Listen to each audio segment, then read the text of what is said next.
Good morning, good evening, good afternoon, ladies and gentlemen. Welcome to SKTV this morning, this afternoon. Welcome to today's edition. Welcome to the show. We'd like to welcome each and every one of you. Um, welcome to today's edition. Today is Monday, July 18th, 2022. Welcome to the show. We'd like to welcome each and every one of you to the show. Welcome. We look forward to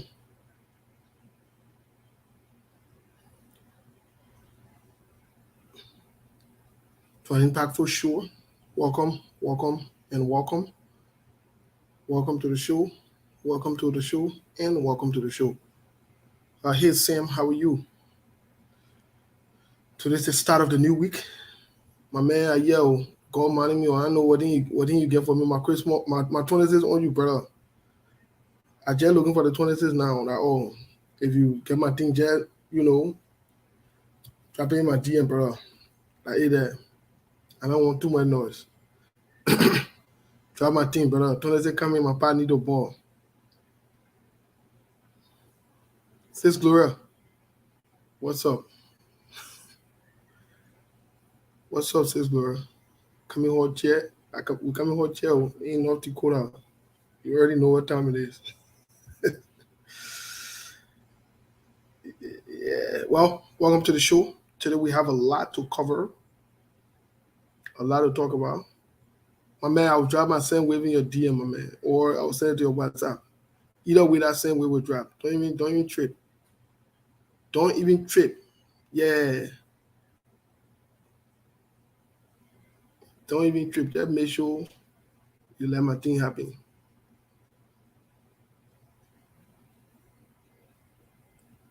Well, welcome to the show, guys. Welcome to each and every one of you. All right, let's go. I hear you. We're coming through. You already, we're coming through.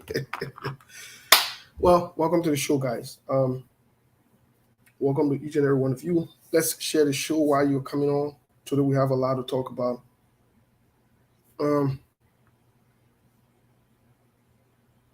Yona, I hope I pronounced your name well. Yona, how are you? Welcome to the show. Yona Seba. Boom, you are here. Boom, we're coming to turn the show off. Why you gotta come here? No, but let's share the show, guys. This is very serious. We have some serious conversation. Today's open mic, but we have some serious conversation to have. To be very honest, we do. Koke Dolo, welcome to the show. We have some very serious conversations to have. We have Sekou joining us here momentarily. Life Fofana, welcome to the show. My man Sam, Sekou's doing very well. Sekou, yeah. The man got going to the gym all day. Yeah, the man want to be the biggest body man. We have some serious things to talk about. Very, very serious. So we encourage you to share the show. Invite someone. Share the show. Very, very serious things to talk about here today. Even though it's open mic, but I know there are a lot of things going on in the country. We want to talk about some serious strategic blunder again by the CDC-led government. I don't know. They got the CDC-led government. I don't know. Yeah, I have to work with it, guys. Even when you try your best, it's hard. It's very, very hard. It's hard.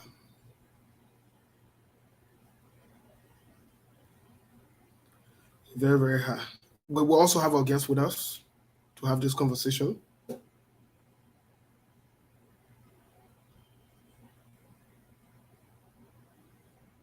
We'll have a guest with us. Steve Ish Kruma, welcome to the show. We'll have a guest with us to talk about the show. Hassan Bilady, watching from US. Galloway, New Jersey. Okay. Well, Hassan Bilady, welcome to the show. Smith Daway. My man, Smith Daway, my man, you get hard time, man. Yeah, I said it, man, when they come on the show, yeah, they will bring that total noise, they come on the show. So Yobo can be on the show. We're not here for yo. They Smith Daway guy here. They Smith Daway guy here. Anytime the man come on the show, the man bring yo on the show. We don't want yo today. I beg you today. That we started new we. I beg you, man. Leave all with yo talk. You get too much noise. Anytime you come on the show, you get noise, brother. Yeah, this Smith Daway guy get noise. Oh God, all the noise make it just rolling in row. Bill Cassie, Lord, what did we do today? What did we do today? Joe Cassie, my man, where you been? Say you contribute that. Say you contribute that wonderful $5. What we do, we can just go. You can't. You're not stable. You get an LEC live. You go. You can't. What is going on? But anyway, Joe Cassie is here. Smith Daway is here. Sandy Anderson is here. Is that boy? Boy is here. Let's see who else. Smith Daway. I mean, yeah, you can call me, my man. I don't know if you get my number, but call me on Facebook, or you can send me a message. I will send you my number, or you can even call Telvi will send it to you, or anybody else you know will send it to you. People that know me.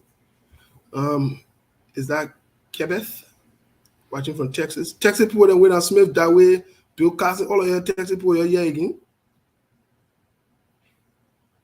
You see the other North Smith Daway don't bring the time again. You see some? You see some? You see how far I is out today again. Anyway, let we move. You want to bring politics in social life? You'll be fine. Brett Denoir, welcome to the show. Cedar Rapids, Iowa. Jim Stano, how are you? CDC remains supreme. No problem. CDC remains supreme. We're not get problem with that, man. Everybody entitled to the view now. SKTV, you can kind of with anything or you cost or stay work with. And I only tell level. We about to work with everybody. Rose Rosa, I haven't seen you these few days on the show. What's going on? Where your story? What happened? You on protest too, or? Oh, so you on protest? Okay, will I get a problem with you? Smith Daway lead people, man. We discussing on this show here. You discussing on this show. Who? Chineto, welcome to the show. Oh God. The other troublemaker is back again. Where DK is been, my man? Where you been? They got to do that one high minute. They particular DK is guy. They DK is man here. DK is my man. Where you been, bro? I see you these few days, my man. What you been going on? I know you've been traveling a lot, so we haven't even connected, bro. But we need to connect, my man. We need to connect. All the money you've been making, you're supposed to kind of pay taxes now and drop something on me, but let you there now to even pick up my call that war. I don't know what I did to you. Because you're making money now, you see, at the problem that you've been touring the whole country. Say you came back from Labrador, you brought all the African suit. You may play with me because you brought African clothes and you want to share with me. You may play with me. I just can't with you, bro. I don't know what to say, but I just cannot with you, my man. Since you came from Labrador, you brought all the fun African clothing to just bluff inside in the summer. I ask you to share with me. You call us speak for me. You may play with me. You block my number. Even that on your business page, I can see you. On your real page, you won't get me there. I know you block me or you delete me, but I don't get problem with that DK. How long? The African clothing, you're feeling wearing everything there. Maybe we'll resume our friendship, but God there. These are some of the things we gotta go through. But people who don't know, they know. Quebec, man. Texas people, then you just get noise. We come and start the show. You don't bring noise on the show yet. Texas people, you just get noise. Let's be honest. Texas people get noise. Yeah. That one of the grandma people, me, I know they get noise. How all of just become all my Philadelphia people here. Somebody said should come visit with California. I've been to California a couple of times, though. Yeah. I've been down there a couple of times. Yes, sir. I don't know if I'm a one. feeling that just before go to the musical break. I don't know. But since D Kellis came back from like, bro, all that African clothes there, the man, I don't know. I don't know. Maybe you can testify to it, but the man just caught away from the man can answer my call. He blocked me for on his actual Facebook page. The only place I can see D Kellis that on his business page. So I don't know. Maybe you need to look into it. I wanted to tell you the other time we were eating the meat, but I said let me finish eating before the meat choke me, but I ate that. No problem. We will summon the man. Yeah, that man there, Yeah, Sonny that read all that suit that he brought. Because the man the just man, brought for me. the man say he don't love you calling him D Curtis. But how about Yeah. Smith? How about Bill The Costin? man need that man Curtis. How about Bill Costin, who said he donated that $5 just like trouble would take? He can't come on the show again. I told you the big cousin that the most intelligent constitution. The most intelligent constitution in the world. Constitution in the world that big I cousin. told you say The man is intelligent. Make an argument without cursing you. I say constitution and I guess you one. Constitution, small, B.O., all of them. Big cousin is intelligent. Okay. But hello, everybody. Oh, wait now. We'll bring that man on later. We'll hide him in the corner. We'll get it for safekeeping. That the main inventor that war. Mr. Cannon, that face to take people who misbehave to go keep them somewhere that Vanilla Patrice invented that phrase to say we'll take you for safekeeping. Because we can keep the person, then when you're ready, you can bring them back on. Yeah. Yeah, but like I said earlier, you know what? You know me. I like noise, right? Don't get to the musical brain and share the show. No. Let me say this for you. When people say pass mark, yeah, I like noise. But you know who pass mark? Who? A Duke. Oh my gosh! I say I like noise, but Duke finish pass me long time. I can't even catch him. Oh, Mr. Cannon, my cheerleader here, so I need to behave myself. Oh, B. But only one cheerleader I get in the whole America. All the other people that say they won't be cheerleader that lie. Only one cheerleader I trust. But your cheerleader becoming politician, you can throw toggle. Yeah, but I ain't now. The cheerleader got political now. The cheerleader got political on too now. I want me on my cheerleader now. The only cheerleader can tell me to slow down. That the only cheerleader, soon she right, I behave. You still in Liberty Party? But what that's all Lina? The one that you told me you leave CDC. I beg you, don't bring up between my cheerleader here. I beg you. I am not been you let don't bring it. I beg you, please. Don't bring up between my pocket. Yeah, I beg you, oh man, please. Leaning CDC where? CDC who wasting money? CDC wasting our money. I saw lean towards it. No. Okay. Oh, I remember you tell you leaning Unity Party 2.0. Where? No, I only say that day. You leaning towards Unity Party 2.0. No, I say I want the Secretary General position in Unity Party, but my challenge is I must step down. I must slow down because I was ready that day to pay my own money to register, but then get more Ali Smarting behind close, so you will vote for me. How you getting me Smarting? Oh, the man could tell something. Why you keeping that party in the back? We get a member safekeeping. That particular man be safekeeping, but I be safe kept too. That particular I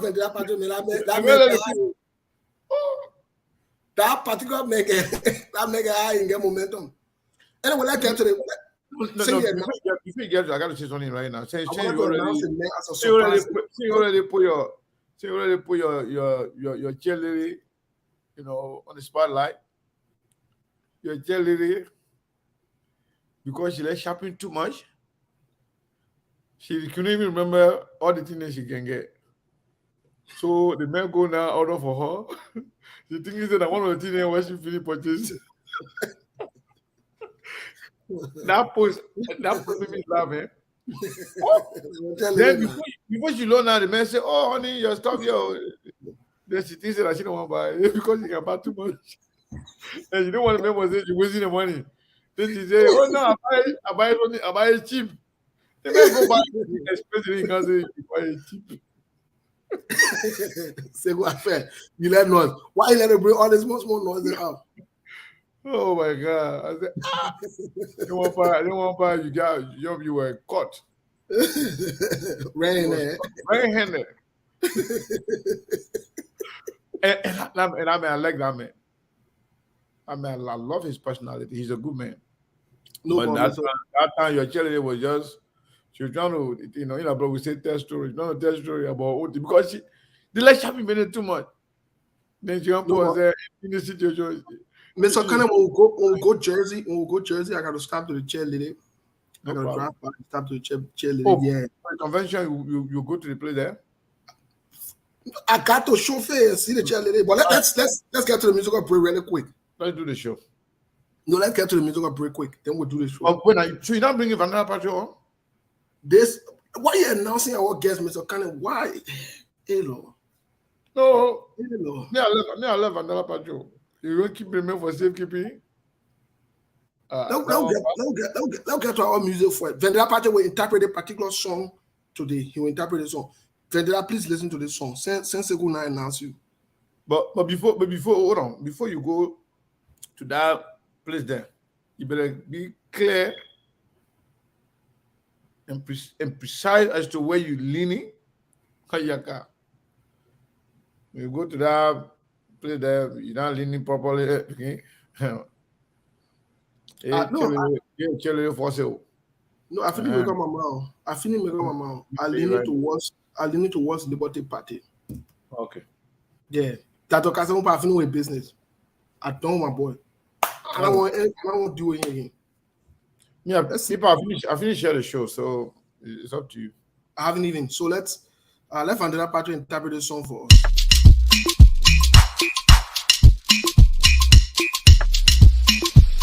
Love.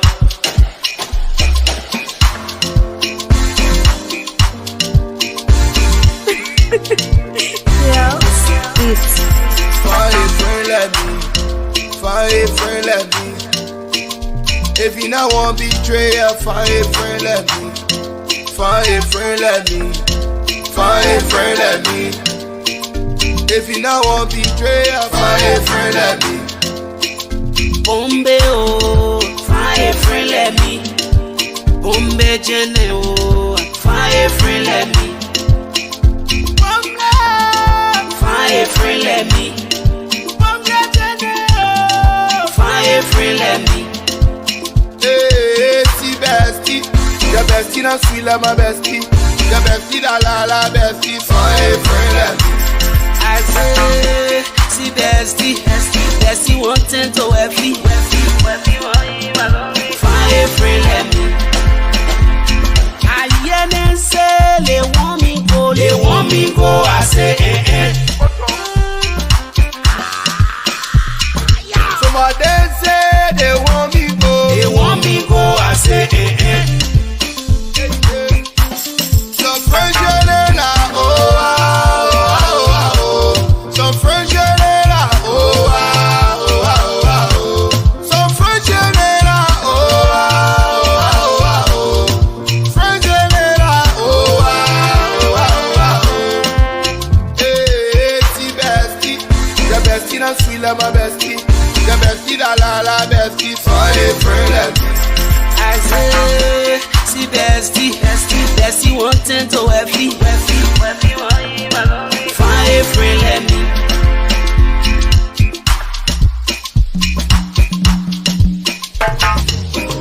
Okoro.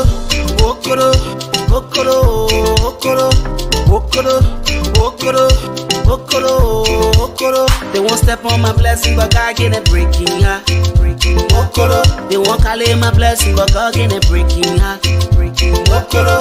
French, see French, can't see Papa T French. And I want no back for French. Wangolo. But they vended that party Meg and dance too, eh? They vended that party Meg. I thought about one out of dance, but you got party, oh. Man, my man, look, I'm a descendant of Sigmund Freud, the father of Epicurean philosophy. Wow. And I was listening to the music, my toes were shaking, But imagine if the world has existed without music, where we have been. Imagine. You want to put your stuff up a little bit so you can't be down. People making you like. Okay. You can't be. Like, I'm short now, so but you're not that short. My man, Vandela, I believe in your dancing skill. Remember that party where I saw you too? You were chilling with the B-balls when I entered. The nigga move I saw you inside. I said they made a real baku for two. The real sound, when the kind of music playing in the club and your mind is mesmerized with, those social liquids. And you start to dance for it with your eyes. You don't just start dancing like that. You start winging the eyes.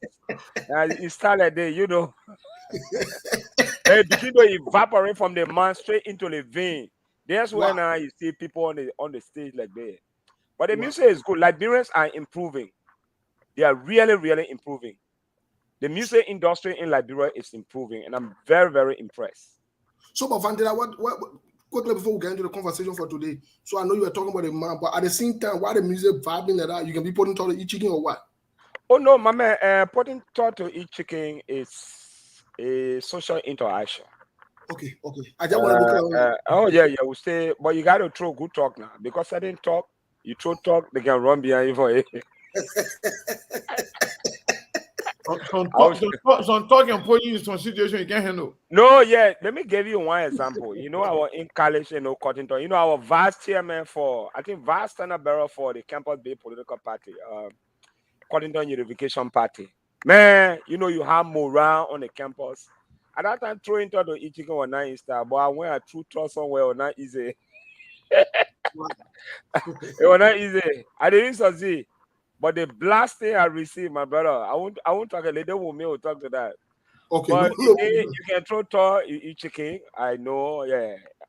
Liberians are just gifted. I don't know who brought out all the talk. Throw to and eat chicken.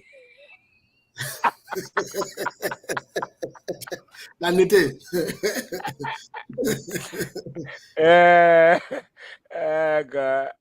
Anyways, thank you for being on, Mr. Kanu. Me, I'll let chicken home. Me, I can't eat. I want to say sorry. Okay. I got my mom. I got my mom and I don't want to talk. It's very, very messy. Oh, my man, I told you. If I wanted to tell me that I throw to eat chicken, I don't know what I want. Oh, but anyone, the first stage towards marriage is throwing to and eat chicken. That there where you can start. That is the foundation. Gentlemen, we are pressed with time. We are move the conversation to the political arena. Let's get out of the social. You're getting me now nervous. I'm confused. I'm perplexed. But let's get because when you're talking to veteran, then only kind of conversation you gotta be careful. So I will slow down and we'll get to the political conversation. We'll discuss the one in the back. Mr. Kanu, what you think? Right? Do I Mr. Kanu looking strategically that you ready to draft something? But I beg you don't draft anything. And the man put his beer in real shape, and people might take him to be Kobe Bryant at one point. And the color he has is appealing. And that alone real position him as a Kennedy, but anyway, we'll reserve that. The man of my brother-in-law, I will reserve that. You must try it. I reserve that. You must try it. No, I reserve that all comment. It makes him to be a strong contender. Anyways, let's get to the conversation here today. Today we have open mic. Vandela, we have you. We have Mr. Kane. Both of you will be serving as my guests. I will try my best to not talk a lot. I will ask you guys maybe the necessary question. If there is anything you want to throw in the question, that's fine. The only thing I will urge us, let's keep track of time so that we can have a lot of conversation, in our answers. Let's keep track of time.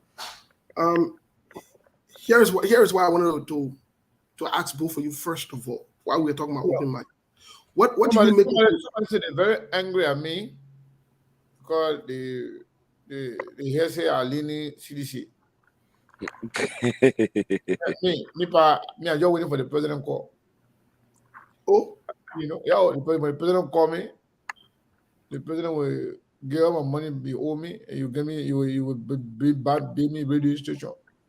We'll have a conversation, and then we'll have a conversation, and I will come and tell you, say, hey, I already need talking with the president. So everything is good now. I'm going back to Labrador. Oh, so that means you're trying to say the president is magnanimous? I don't know that other word else. Anyway, we'll get to that word later on. No, that other word else. That one too beautiful. Let me ask both of you. Since the president is magnanimous here, let me ask both of you quick. The president is matured.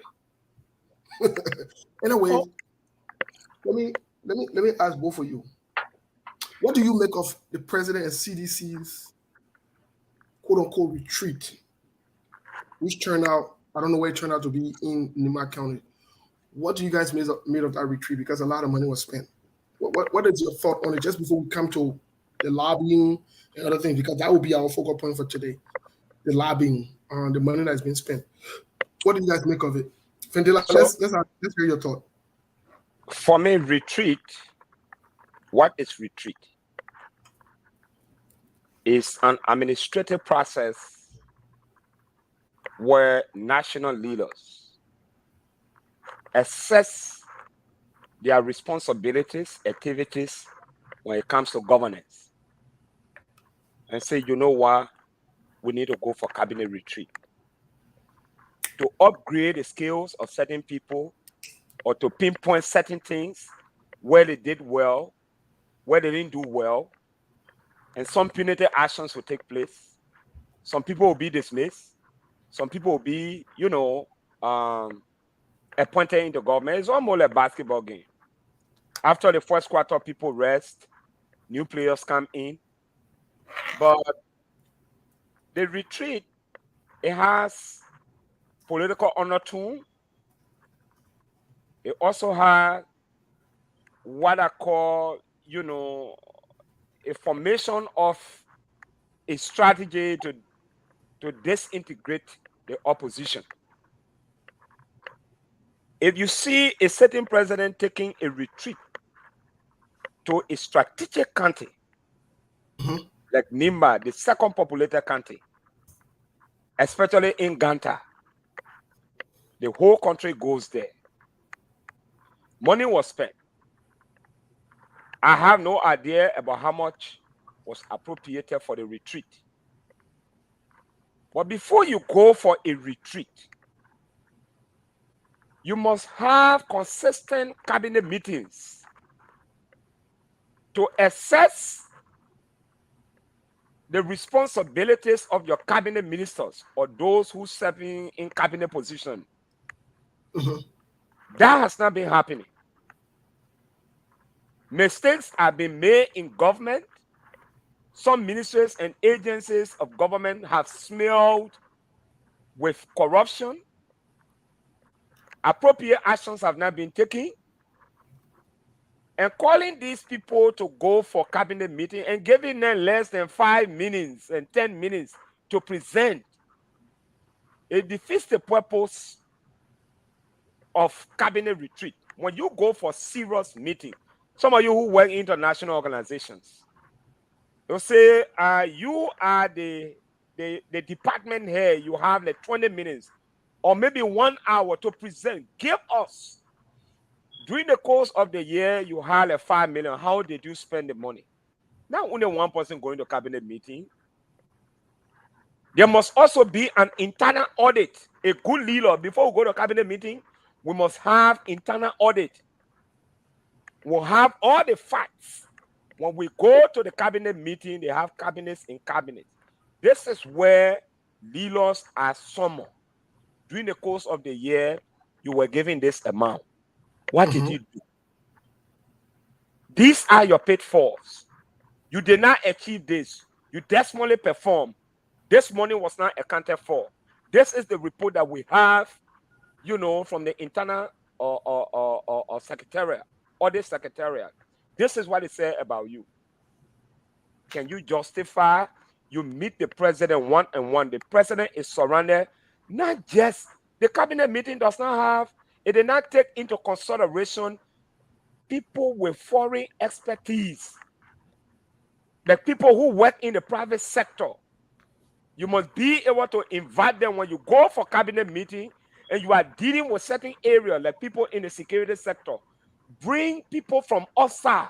So when your cabinet ministers are presenting, they will have the time to critique them, to look into their actions and see exactly what did they do or what they didn't do well. You'll be able to, you as a president, you'll be able to solicit view from, external sources. But you go there, nobody is penalized. Everything is okay. You are going to elections. You just go and meet. You talk for 5 minutes, whether they are lying or not. There's no time for verification. They can't read back. So it has become a habit that once they say cabinet meeting is a place for social gathering, it defeats the purpose for real operational assessment. What did you do with the Liberian people money? And what strategies are you putting into place towards 2023?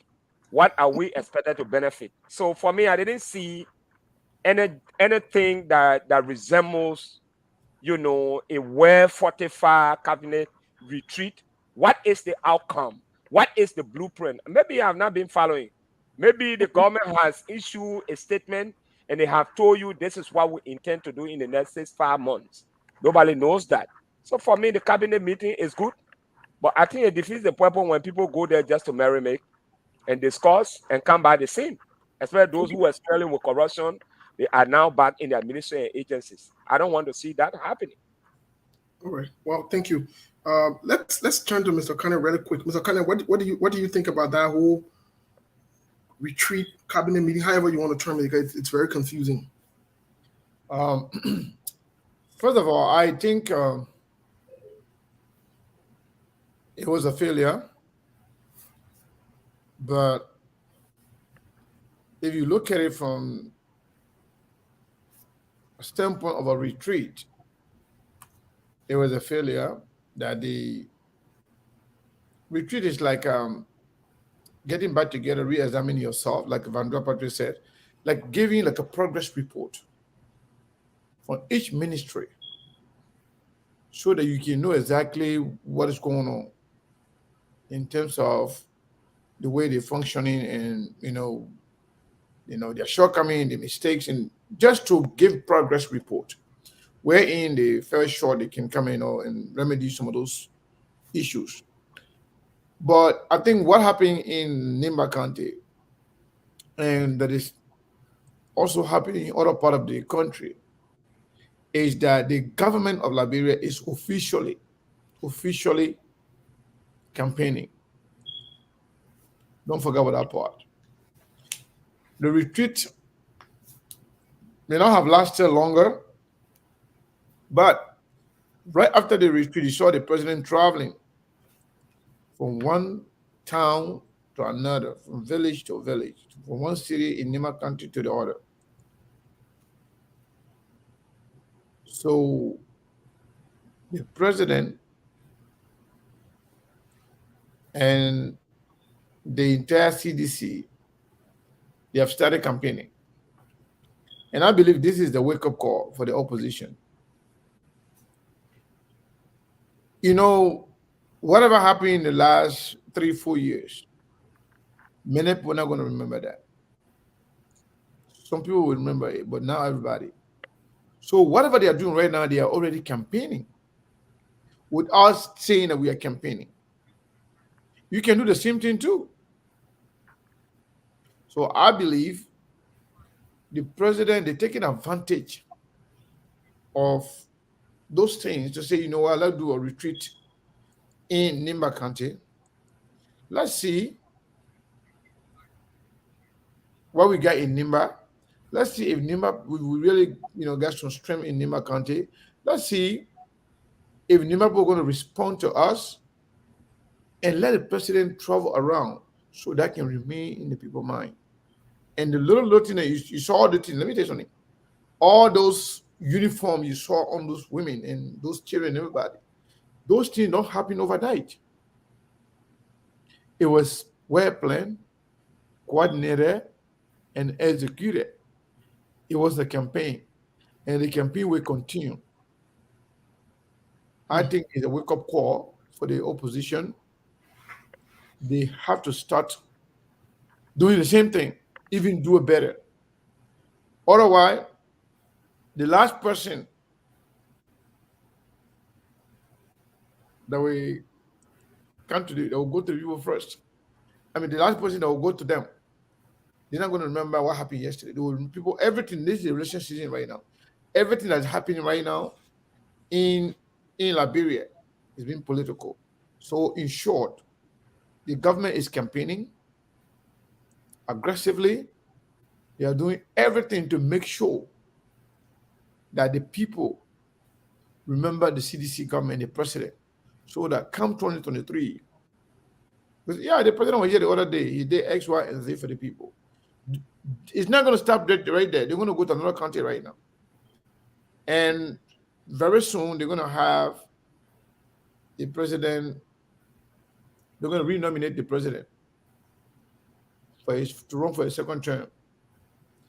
This is part of that process. You're trying to test the water from country to country, city to city, to see how the people are going to receive them. Yeah, so I think it was a failure on the perspective of retreat, but strategically they're campaigning, and that is good for them. But then on the monetary aspect, Yes. why the people were suffering in Monrovia, there was a huge flaw in Monrovia. We saw that, but they didn't care about that. They went. I learned they spent over $300,000 United States dollars. Yeah, so they've been engaged in wasteful spending before, so that's not a surprise to me. But strategically and politically, they know what they are doing. But if the opposition fail to pay attention and act accordingly, it'll be too late for them. Act accordingly, it will be too late for them. Just before we get into the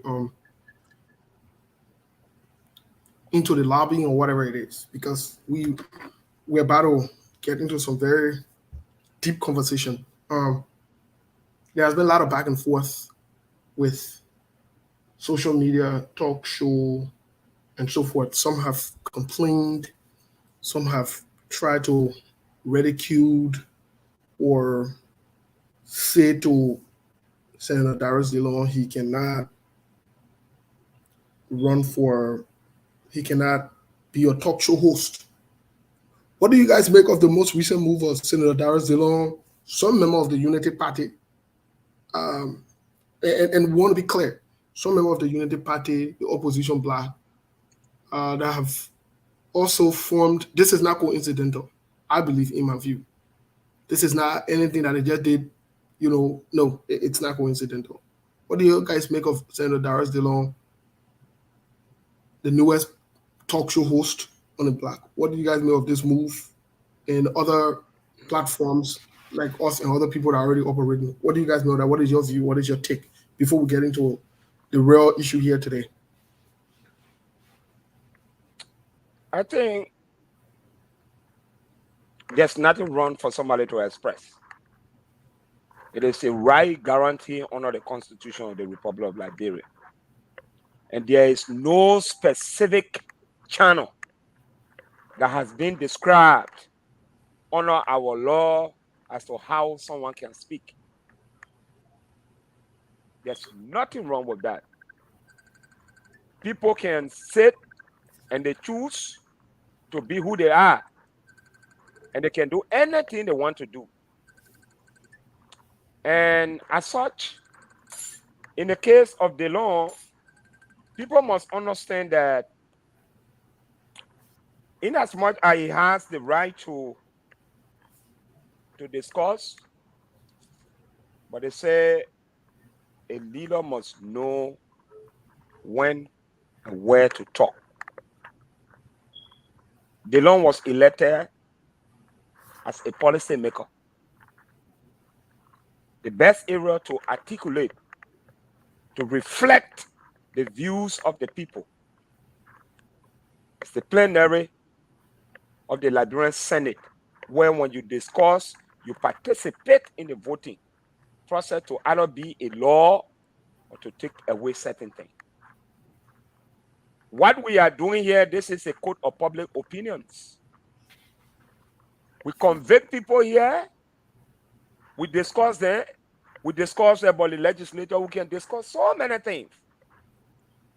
But we don't have voting right. When the guys go to the plenary of the Liberian Senate, you and I don't have voting rights. For me, I'm sure DeLong will not remain there forever. He will leave. Where he was before, he has been given a bigger authority to protect the rights of Liberians and advocate on their behalf to make laws that reflect the views of the Liberian people. He can voice his opinions, nothing wrong with that.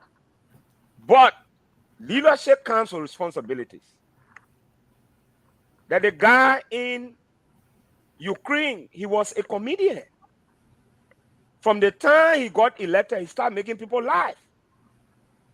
He took a position of a serious minded leader. He shocked the world when President Biden told him, come to the United States because that guy from Russia is coming. He said, send me ammunition. I don't need a ride to Washington, D.C. He compelled the entire world to look in the direction of Ukraine. The war that you see today is fight for sovereignty. He could choose to leave and come to Washington, D.C. and stay, be a comedian. But sometimes in life, you have to leave from your comfort zone. I agree he can express, but where Liberia is at the moment, it's not for public validation. Oh, this person can talk. One thing we need to understand as a leader, you have to tell the people the direction the country should go. They say, leader, you must be at the head. If all the lawmakers start to hold talk shows, ministers come on the radio to come and discuss, will not have anything to say. Besides, it also protects him because sometimes while you discuss in plenary, it's not just necessarily a good idea for public consumption. You have to find strategic individuals. You sit with them. Leadership is beyond the same. When you succeed, you come in the public to discuss. The people say when they call you to talk, you talk some and leave some. It's a fine idea to discuss, but looking at the kind of character he is and the position he occupies, he must take the position of a serious-minded leader. There were footballers that became president in different countries, in different organizations. They are not joking, they are serious. Or Samuel Eto'o recently, he's been more progressive. We already criticizing President Weah, that the man is a musician. He's singing and all this kind of song. A president should not be doing this kind of thing. Even if you love music, you should not come in the public domain producing album. You don't compete with all our local musicians. We personally saw that as deviating from your responsibilities. Then you, within the opposition, you want to emulate the other people. This is where you were before going into a position of trust. So for me, we must be writing more policies, must be designing strategies. Look for people, build a think tank around you to solicit views. Go to the plenary of the Liberian Senate. I want to hear submitting 2, 3 bills, 4 bills. There are so many burning issues. When we discuss it on the radio, nobody is going to listen because the government has reached to a point they are not listening. So what is the essence? I think the real fight should be at the plenary of the Liberian Senate. You can come once in a while to participate and leave. You see the senators here. they call them to talk. Some of them have the skills, so many skills. But if we reduce ourselves at this level, obviously it means we'll be losing track. This is not yet a campaign process, but I think you can be more senatorial in your decision making, in your arguments, to where the problems are. When you vote or when you speak, you must be able to vote and debate. Talk show is good, but let it be left with people who you left in the page. You can't go up and you come down in that level. All right. Thank you. Yeah, Mr. Kanen. Yeah, thank you very much. I think VP have said a lot, but I think first of all, let me say this: I see no problem of people creating new talk show. The only issue many people have is the names attached to it, specifically in person of Senator Darius DeLong.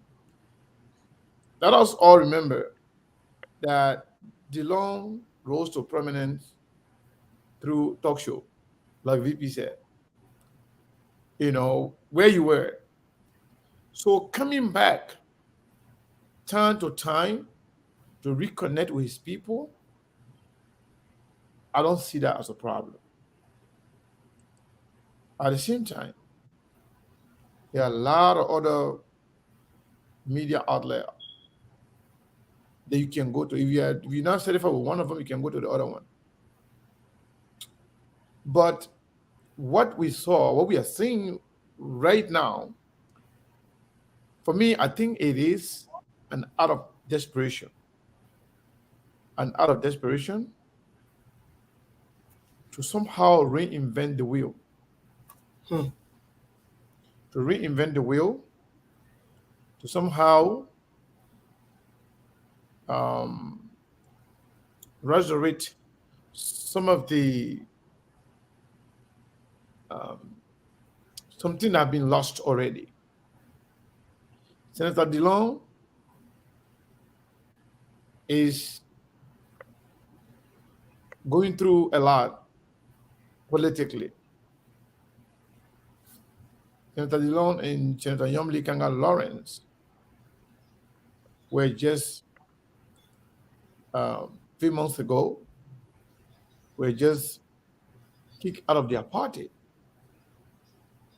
And if you can follow everything going on right now, DeLong now is being seen more or like a Unity Party person than the Liberty Party.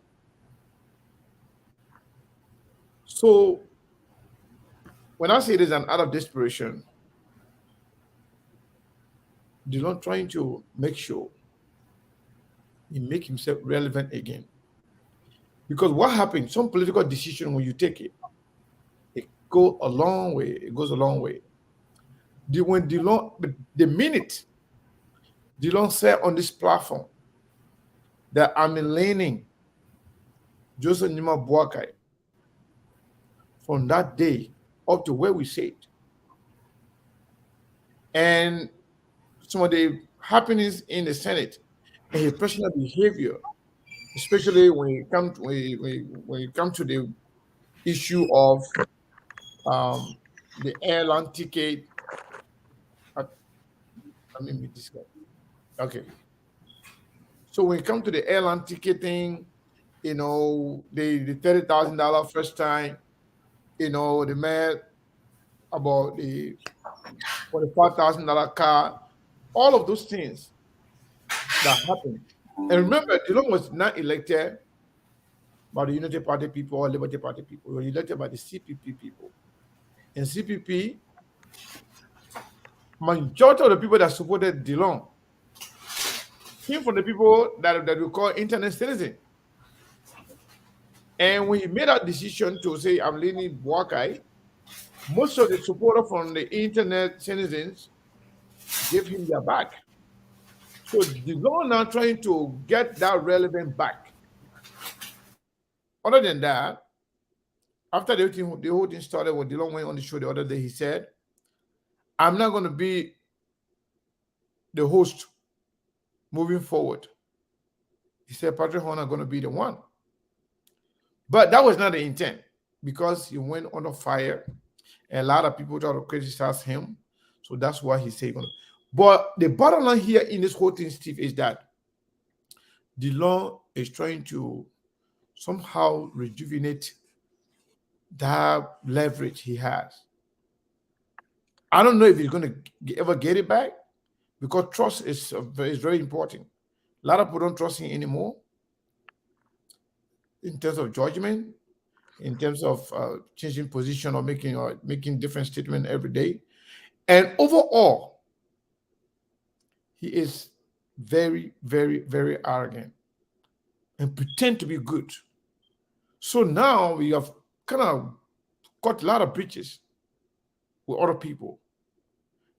But yet, what happened, what we are seeing right now, I think that when I wrote the last time that goats and sheep are about to be separated, is that look at the makeup of that new platform that they are doing right now. It's not about talk show.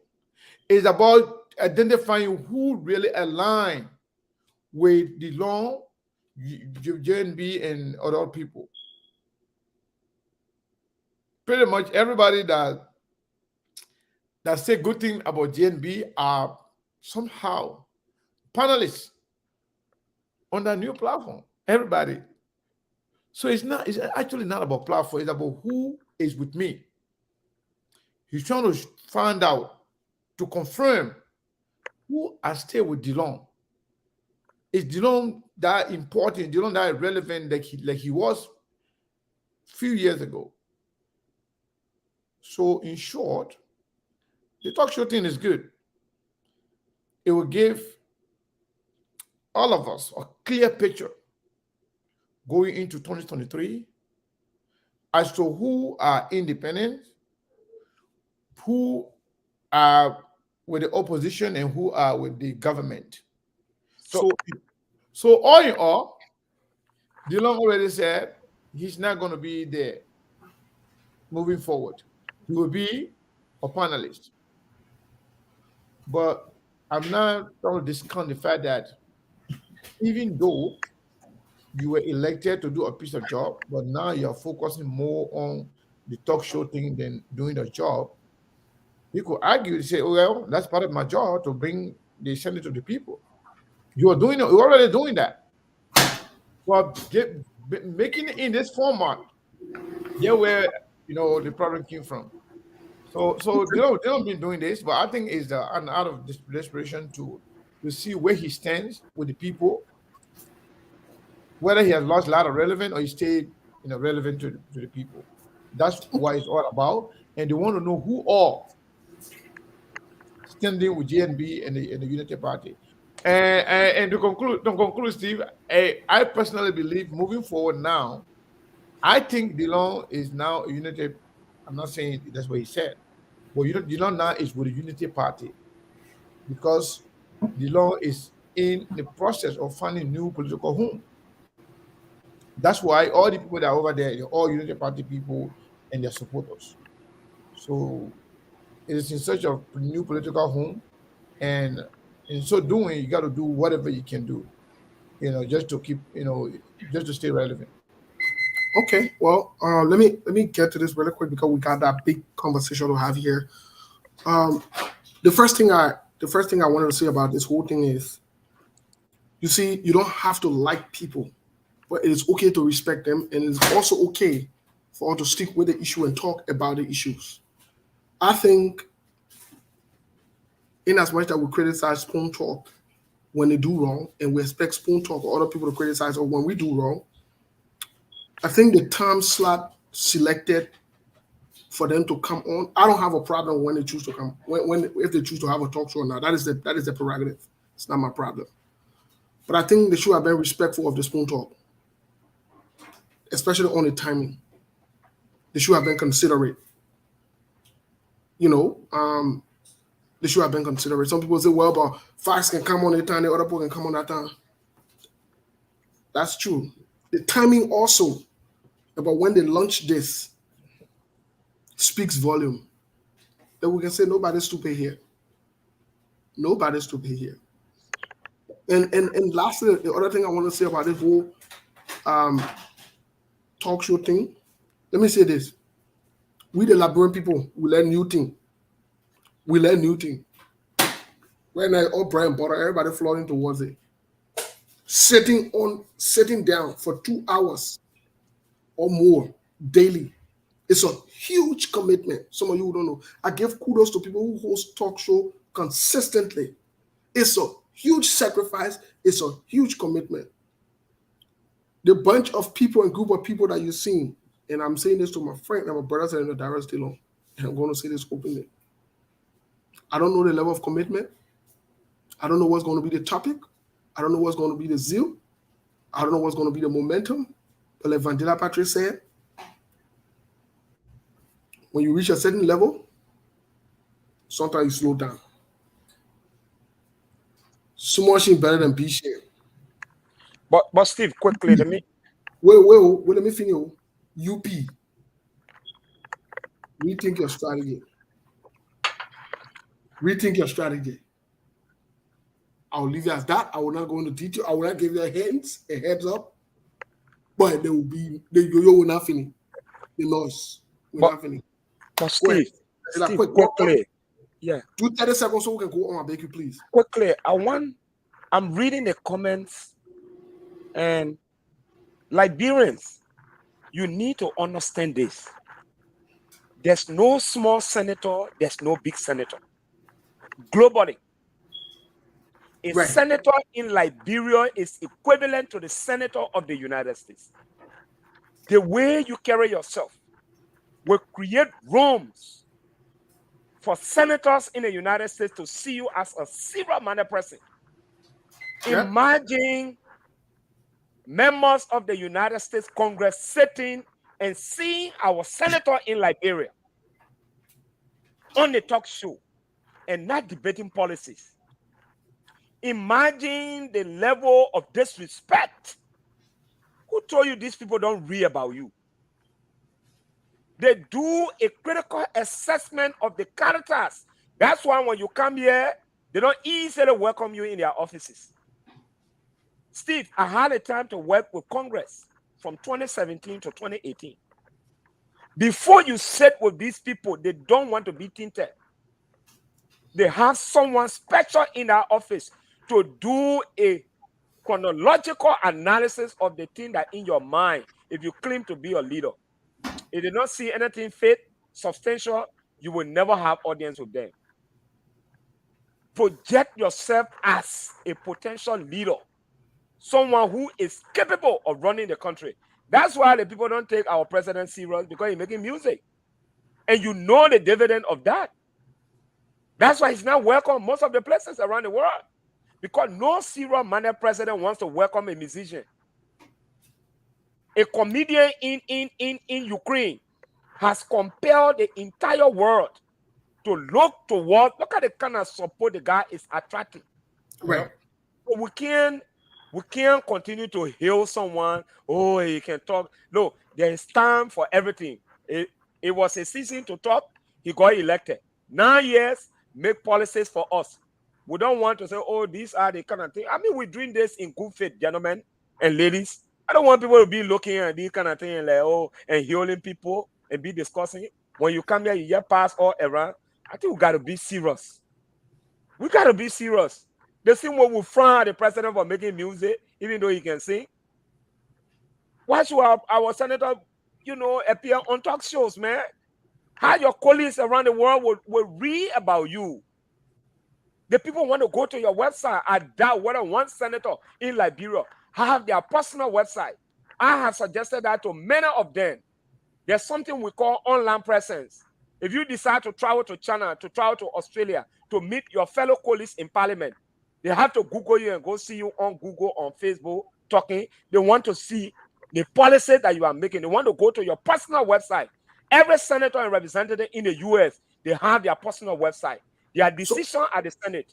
They're not doing that, then you appear on talk show. We got to be serious. So, Vandila, let me add this, we'll move on. Last week, Wednesday, we met with from the Liberian Association level here, we met with a councilwoman, and you're 100% correct. You are 100% correct. These people, whether you got a pseudonym on Facebook or other places, they follow you. They pay attention. When we did the initial conversation and started off to kickstart this conversation, they researched us. They wanted to know who I was. They want to know what my activities are, what I do. They go on LinkedIn. They go on other places. You know, they try to find you and position you to see, like you said, if they would take you seriously or if they would even give you that. That's why they have staffs. Staffs that will do all of these different things, compile these different reports and these different things. And you know what they will do? They will position them. Let me say this. First of all, I would have said this is a serious strategic blunder from the Unity Party and for those who support Joseph Yuma Boakai. It's a serious strategic blunder. Let me tell you why. First of all, they undermined Costa directly or indirectly, whether you like it or not. So that means Costa is not good enough to propagate the message. Second of all, do you have to bring all of these guys, whether the Patriot Honda, one of my friends told me before, oh, my man Patrick Honda there, my man I control radio in Nebraska, you're going to shut up with that nonsense. Guess you, nobody control the air on nobody. Nobody have dominance on no air. Everybody has their own personality and people should be given credit for what they do. They undermine Costa. Because if Costa is the mouthpiece and so forth, and they're forming a different radio station or different online presence, what does that say? Are they trying to silence Costa or walk away from him? But I want they will sort it out as time goes by. Another part also that undermines this game, that undermines their game plan is this. They will be challenged in public. They're going to be propagating Joseph Yuma Boakai's message, not the opposition's message. Are they willing to invite opposing views to come on there, to fact check them, to discredit them? Are they willing to do that? Are they willing to invite other people to come on and have a necessary conversation? Are they open to that? Or are they just going to get people that will come and sing the sing song? We saw CDC try that sing effort. It didn't work. Again, this thing will backfire. It will get noisy. But let's move on to CDC. Let me say this before we move on. Yeah, chime in. I think having a new talk show, having a different talk show, whether it's organized by Unity Party as a party, or whether it's organized by Liberty Party or whoever, I don't think that's a problem. But DeLong as a person to make himself a talk show host is an act of desperation. The man is desperate. The man trying to know whether he stays relevant. The man still want to know whether he is still who he think he is. That's all. Other than that, if this was about Liberty or Unity Party mouthpiece has been Henry Costa. Let's agree now you disagree with Spoon, because according to many of the people, I just being straightforward here. According to many of them, they are doing it because they felt like their voices have not been heard. They're not being allowed to, channel their grievance, through Spoon Talk. There are a lot of other networks. Beyond that, Costa has been in the vanguard of trumpeting the message of the Unity Party, specifically of Joseph Yuma Boakai. And if DeLong is doing all these things for Joseph Yuma Boakai, I think they should go through Henry Costa and the Costa Show to do whatever they want to do there. That would be a clear competition. If they want to have a competition between Spoon and Costa, that's fine. But for DeLong to present himself as a talk show host is a demotion. He demoted himself. And in fact, to be in the vanguard of creating competition within the media, when you are the senator, you cannot fight media. It's plain and simple. Leave it with the people then that are doing it. From the beginning, it doesn't matter who creates a talk show. If this talk show right now was created by Patrick Honor or any other person, it's fine. It's good to have different voices out there. DeLong and other people that can come there occasionally. But to say that to create a talk show, it's not going to go anywhere. Let me tell you something. Today, Anybody, if you're in politics, trust me, you cannot talk about yourself. You cannot sell yourself. You like say, I've seen it. Look at all CDC talk show hosts. Where are they? They are the government. But what happened? They're not that relevant because you know what? You can do not talk so much about yourself. When? That's why in America here, all the major the two major political parties here, they supposed to have Democrat, station. Or but why is it that they're going to Fox, CNN, or CNN, and all the other people there? Because you have to go where people feel somehow independent. But now people will be like going over there with their mind in the box. They know exactly what they're going to talk about. They know exactly all going to be about Unity Party. They know exactly it's going to be about Dawah. So people are not going to take you relevant. From the beginning, people are going to gravitate to go there to hear what you have to say, who all are involved, what you all about. It's not going to go anywhere. My thing is, look, we took you from the street, we carry you in the house. Stay in the house. Yeah. Don't come outside. And I want people, this is the arrogance in many of our people who support political leaders. And that's why when I speak, sometimes people ask, which side are you on? And my position has always been on the law side. A senator, we have to be a comedian. In Ukraine, the people elected him because they saw leadership in him. When he went there, he put aside comedy. He wore the real leadership cap to lead. Nobody would have expected that a comedian by profession would take on Putin, that the whole world today is at the center stage. We have to learn few things. There are few traits of leadership. You will not continue this forever. And the reason why we are discouraging our brother from presenting himself as a talk show host, he has a lot to accomplish. Leaders around the world, they are watching. Focus on policies. Create a think tank. Structure your office. You can still have some time to talk, but be a policy-driven individual that will go on the book, not on talk show. Do you know how many times we have talked on many talk shows and nothing happens? But when you take that advocacy on the plenary of the Liberian Senate and debate, convincing people, strategizing, persuasion, the debate is not for public. All right, so we gotta be very careful. Let's move on to the next conversation. So Steve, I just want to respond to something. Nobody's saying that it's wrong to have a different talk show purposely to trumpet your agenda, your idea. But Dillon should not be the one presenting himself as a talk show host. That's the problem. You can open 10 talk shows. It's not a problem. That's good. Anybody can lead it. Anybody can host it. But it should not be Senator Dawah Dillon. Now, if Dillon going to be the talk show host, we will not just call him Senator Dawah Dillon. We'll show a talk show host, Senator Dawah Dillon. And he's not going to like that. And we have to call it for what it is, right? So we are not saying here, I mean, you can accuse anybody of being ANC or CDC, CPP. That's fine. Nothing wrong with that. The point here is that open your talk show. Call it any name you want to call it. Support anybody you want to support. Support Unity Party, support Liberty Party, whatever you want to support. That's fine. But this guy was not elected to be a talk show host.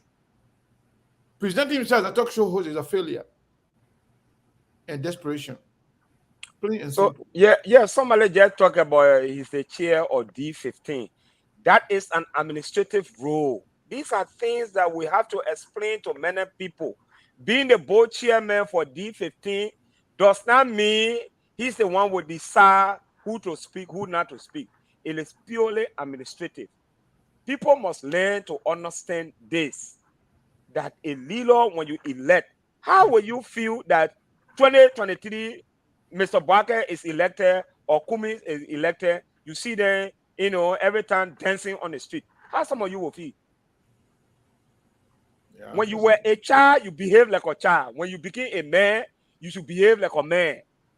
My thing is, this is how people disrespect our senators. But okay, those who are talking about fear, right? For example, Dillon been doing show, but being occasionally on his own platform, coming occasionally to talk about issue. And nobody have problem with that. Exactly, which is good. So if people are afraid, and nobody will be, going to Dillon to go watch him. People even like to go occasionally watch Dillon to hear exactly what is happening in the Senate. If you can't go to other talk show, you go on your own. But to present himself as a talk show host for one group of people, when the Labrador people elected you to do something, it just diminishes your own value. So, Steve, we can move forward. Yeah. Well, but let's move forward, because anyway we put this thing, people. But we are saying it again. We're saying it again. People are mad. People are justifying. They're defending. Let's watch for the next few days. Let's see how this thing backfires. And we'll come back here, we'll talk again. You will say, we said this thing, we don't like these people, we don't like the group of people. When you don't think things over, you don't plan it, you don't strategize about it, you just react, it has problem. But let's move on. I want us to dive into this issue of lobbying. This is one of the biggest noises ever. Most of the people in the opposition like to tell us, oh, you're talking about the government. Why you're not focusing on the government? The opposition you're focusing on. Well, we focus on both. We can one and two government, Obama will say. So we want to talk today about this whole lobbying. But first of all, before we get into the lobbying part of it, here is what I'd like to bring to your attention. Lobbying is not a bad thing. As a matter of fact, Sekou, who likes politics, Vandila Patrick's here, also who like politics, would tell you that lobbying is not a bad thing. It's part of politics. Lobbying is part of politics. So it's not a bad thing. It is not. Whether the CDC doing it, whether the UP government doing it, or whatever government, it's not a bad thing. But there should be a goal, there should be a purpose, and there should be an agenda. But let's move forward to something, because we want to go back. We want to go back in time. Before we come to the recent time, I want to give you some history. Ellen Johnson Sirleaf lobbied. The VOA published an article in the title, that was 2019, November 1st. The title of that article is Liberia's President Looks for Help in Washington. That was Ellen Johnson Sirleaf. She was looking for help. She hired at that time certain people to help with this process. Let me just read quickly over this. Quote, Ellen Johnson Sirleaf began her week in Washington at a conference hosted by the Center of Global Development.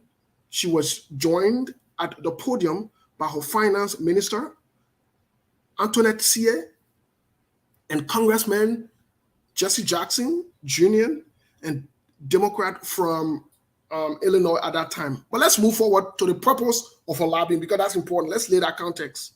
We'll talk about the past government of UP. We'll dive into the CDC, how much they owe, what's going on, and whatnot. Quote, Liberia's internal debt by that time, by 2009, Liberia's internal debt amounts to 3.7 billion.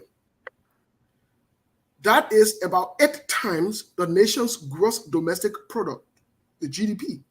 The debt is rising as interest and non-payment penalties accumulate, making it all but impossible for Liberia to repay. Now, keep this in mind, because we'll talk about the past debt. We're going to talk about the current debt as well. Quote, the quote still continues. President Ellen Johnson Sirleaf, remember this, President Ellen Johnson Sirleaf has been pushing aggressively for the debt forgiveness from Liberia's creditor, such as the World Bank, the IMF, which is the International Monetary Fund, and individual nations, such as the United States. She said in the United States this week, to demonstrate the progress Liberia has made during the past years and encourage new funding as well as debt cancellation. So, in a nutshell, President Ellen Johnson Sirleaf at the time led the lobbying effort. She went to DC, she didn't sit in Liberia, and she started to make the case. First of all, she wanted new funding. That was the reason of the lobbying. And then second of all, she wanted the debt of Liberia to be canceled. Vandela Patrick, you were a strong critic of the Unity Party-led government, Ellen Johnson Sirleaf. What do you make of this first before we come to the CDC as to how much they're spending, how much our debt is now? What do you make of this before we get to Sekou? For me, lobbying, it's not I'm a very typical African man. My thinking is not that of Western. In Africa, and as a traditional African, Liberian to be specific, I believe in the conduct of doing surgery on your character. A good character is like a magnet. It attracts people. It claims attention. It makes people to walk to you. Lobbying is a very fun thing. However, when it defeats the purpose of the office that you hold as a president, where you depend on resources to do surgery on your character, then it becomes a problem. Ellen spent annually, when she was in power, over $300 million. And the arguments the guy from the United Party were always making, let's look at what came in return. Debt waiver, the other one, they this, they that. Fine argument.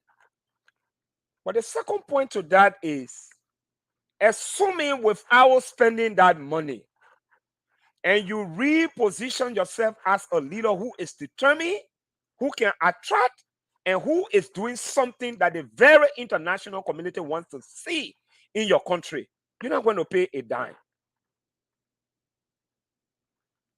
The misunderstanding between African leaders and their supporters is that lobbying is good. You got to spend money to get money. Imagine if President Weah had built a think tank. No leader has the ability on his or her own to effectively lead a country. You need expertise. A good leader, when you take office, the first thing you need to do is to build a think tank. People who will do the thinking for you. People that you can rely on, expertise. And tell you, Mr. President, I have a connection with the United States. And I can call 4 presidents, assuming Arizona is a country. I say, Mr. President, I can name you 2 presidents. They will make things happen for you in Arizona.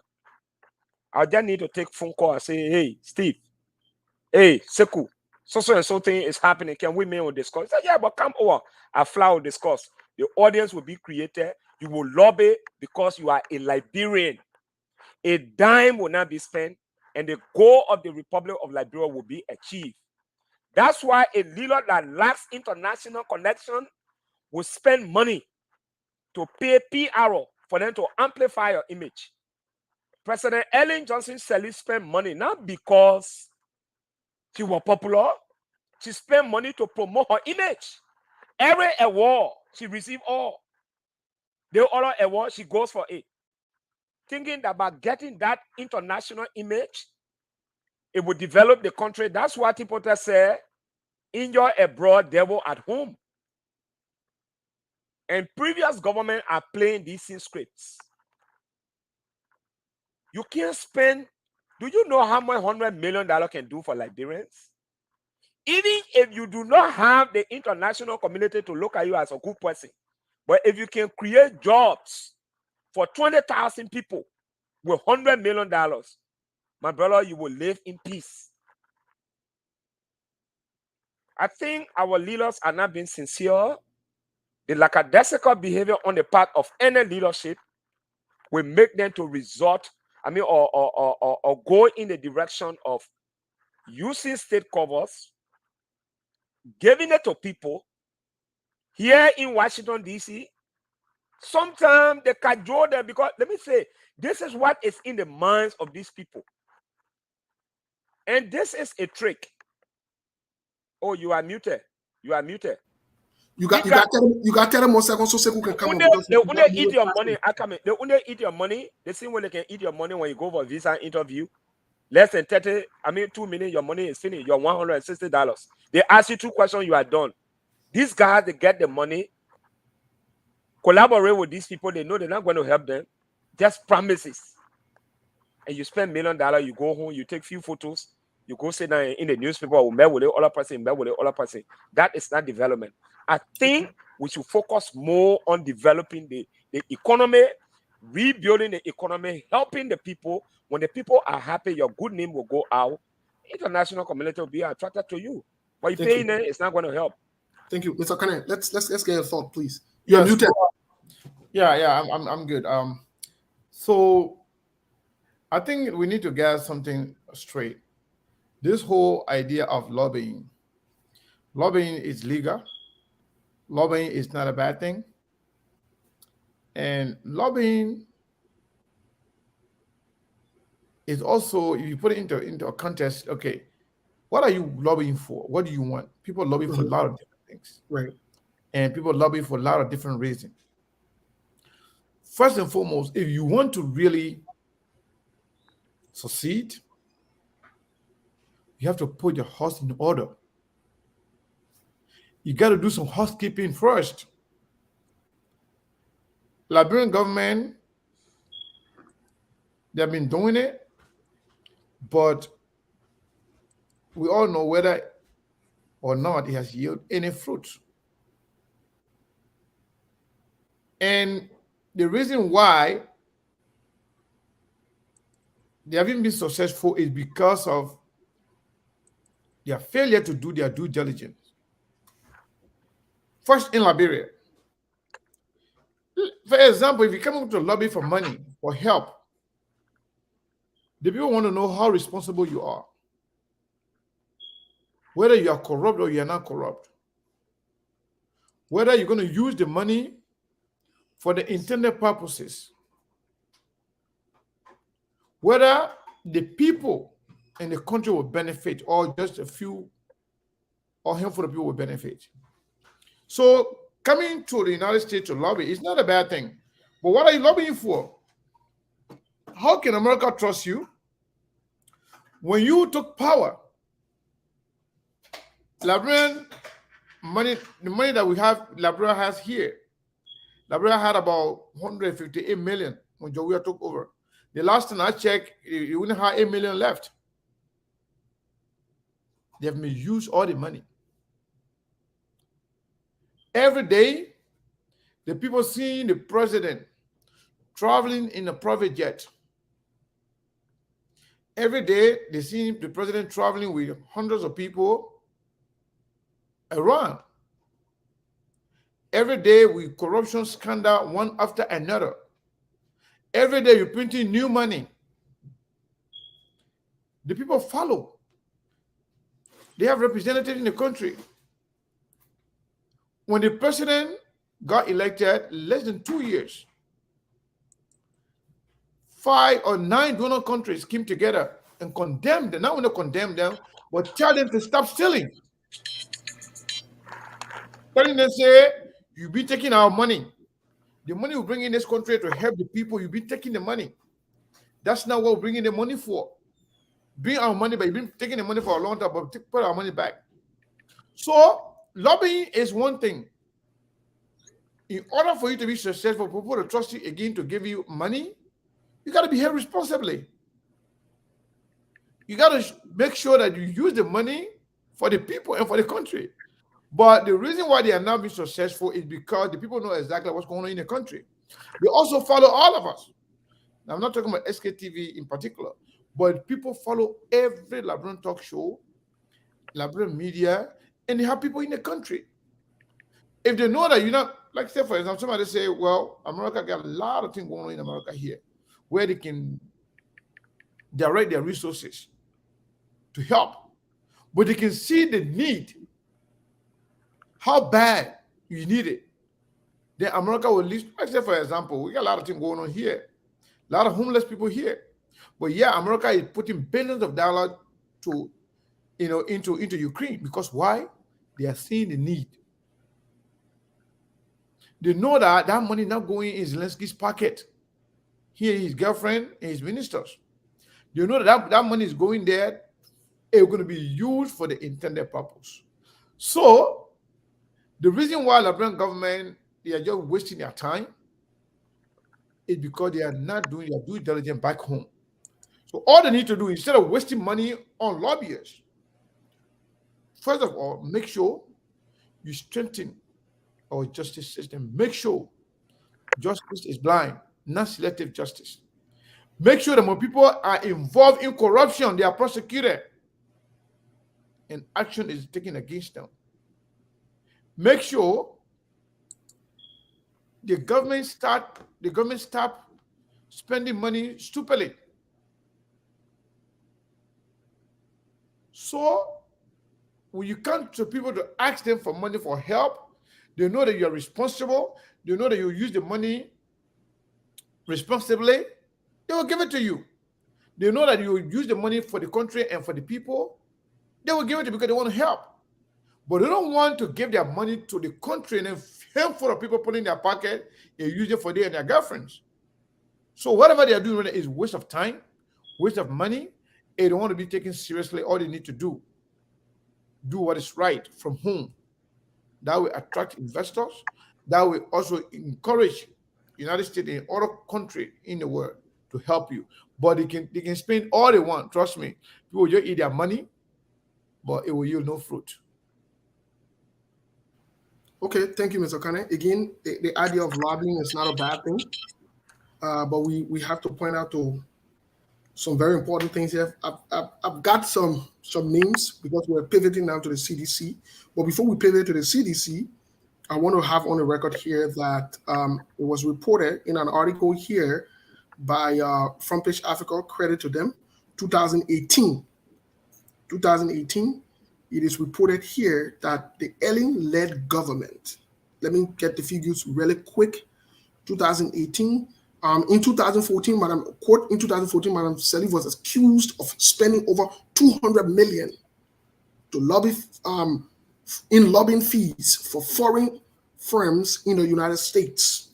We should also be clear that the CDC-led government frowned on lobbying. They frowned on lobbying very hugely, or Donald Trump would say bigly. But I want us to dive into the CDC-led government and the expenditure. And I agree with Sickle. 100% I agree with Vendela. Listen, even when you read the article from the VOA, Elling presented 2009. Sorry, I spoke earlier. I misspoke and said 2019. She presented some tangibles from 2005 to 2009. Some things that they've done to encourage the people to even consider the possibility of waiving the loans or even considering the efforts of lobbying. As we speak now, we are reliably informed that the CDC-led government will not pass the Millennium Challenge for the 5th time in a row. So there are some things that they are not doing. Some things are not falling in place. For people to even pay attention to you or to take you seriously, like Vendela said earlier, you can't have a president where people suffering, he's making music, and people are saying, oh, the president is guitar. And he's doing and making it out of fun. Let me tell you something. The diplomatic people, they look at all of these things, they look at you and they say, you are not serious. You are not paying attention to humanity. You can't have people dying or being killed, allegedly, or being murdered, allegedly, without proper investigation. And the president goes in the church and says the people are having an affair. You can't do that. So people look at all of these things. So when we say certain people shouldn't do certain things, you'll get vexed. But these are some of the things. So they can lobby all they want. They're on their own. But let's get to the CDC. Because the CDC criticized the UP-led government for spending this amount of money. But here are some of the people that the CDC have hired. Let's bring them up to the table. The CDC, when it took over 2018, they wanted to get in touch with Washington. So you know what they did? They hired Riva Leveson. Now, they hired this Riva Leveson company. Let me give you a context before we get to the questions here. Riva Leveson was the same person when the Cummings case started. The text message that was sent warning Nathaniel McGill, Bernard Ure, and other people that were involved into the quote-unquote Trump-up charges. This was the same Riva Leveson, my people. This same Riva Leveson, what people said, Cummings and other people went and lobbied to them so that they can come and post sanctions. That the same Riva Leveson that the CDC-led government hired. You see the level of hypocrisy. Do you see? And y'all, nobody's stupid yet. We get into this. But let me tell you how much they spent on Riva Leveson.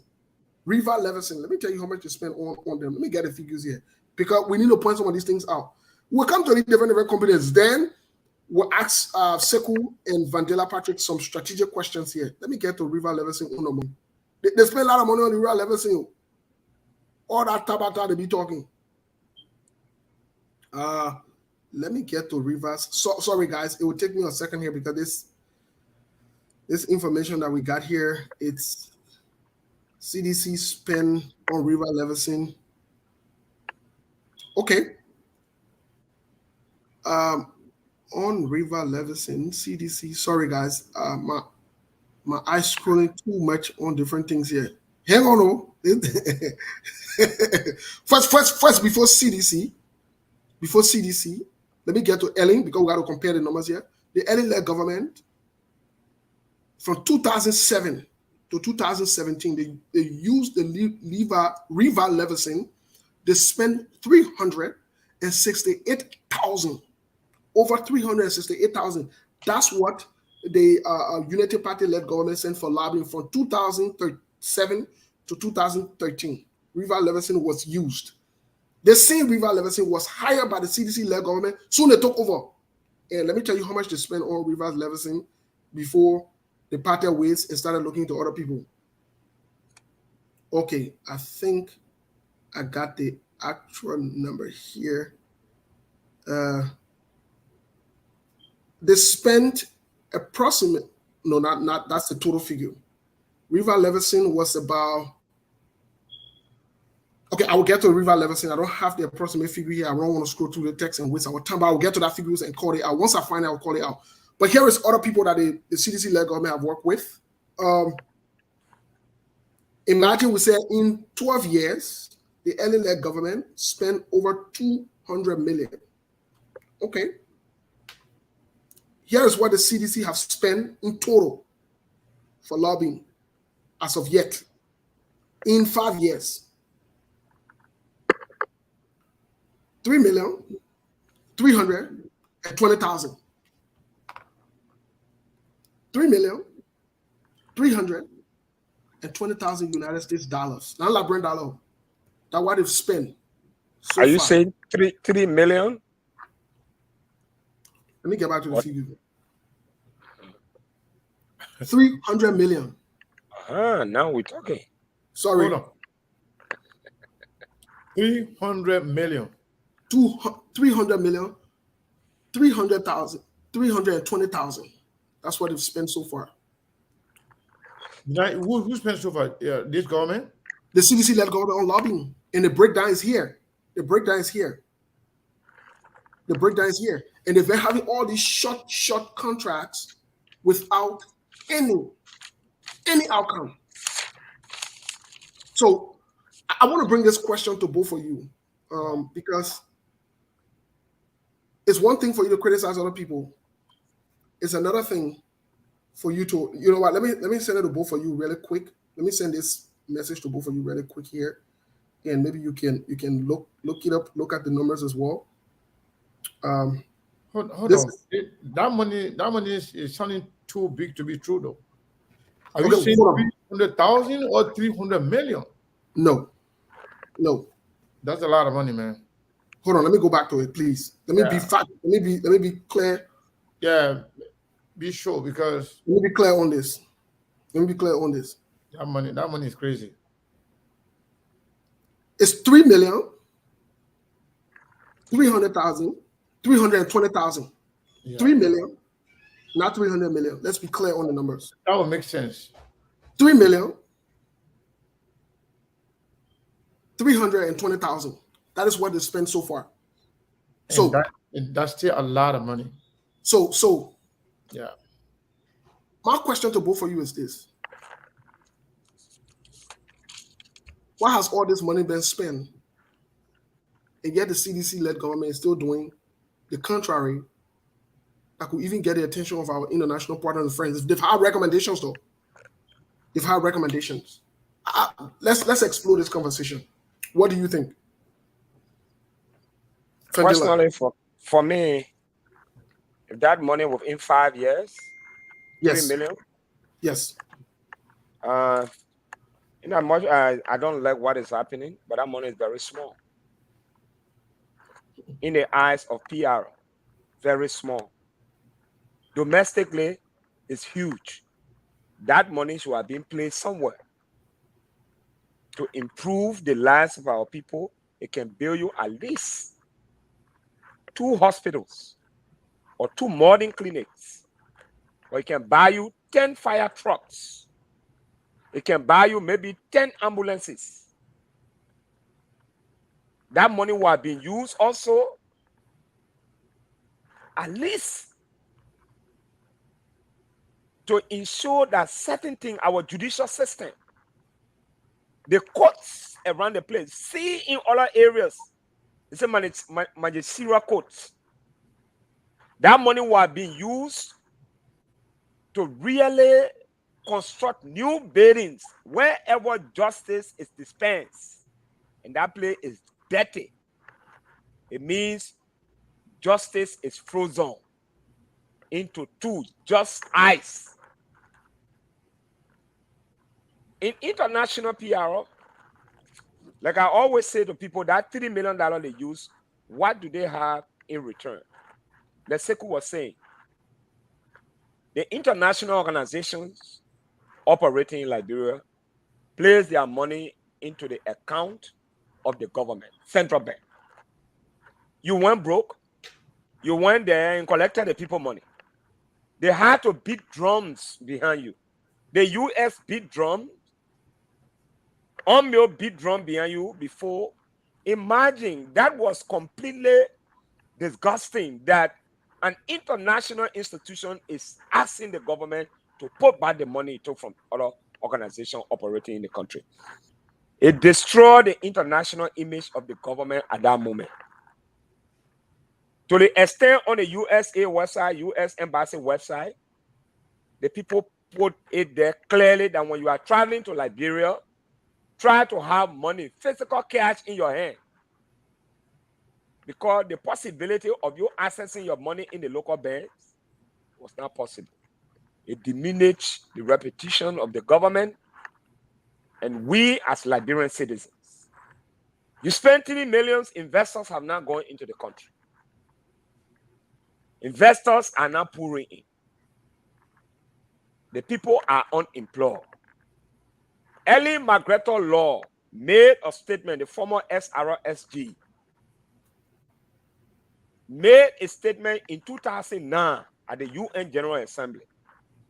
She said, and I quote, if the current government of the Republic of Liberia or future government does not address the issue of youth unemployment, Liberia will be plunged into chaos. That was the statement she made. You come to Washington, D.C., you spend good money. It's almost like you gave somebody $100 to cook good food for you, you go meet dry rest. You come to Washington, D.C. during every spring. I used to be in D.C. I go to the World Bank spring meeting. You see all of them, they're laying down in big hotels. And Steve, this is what these guys can do.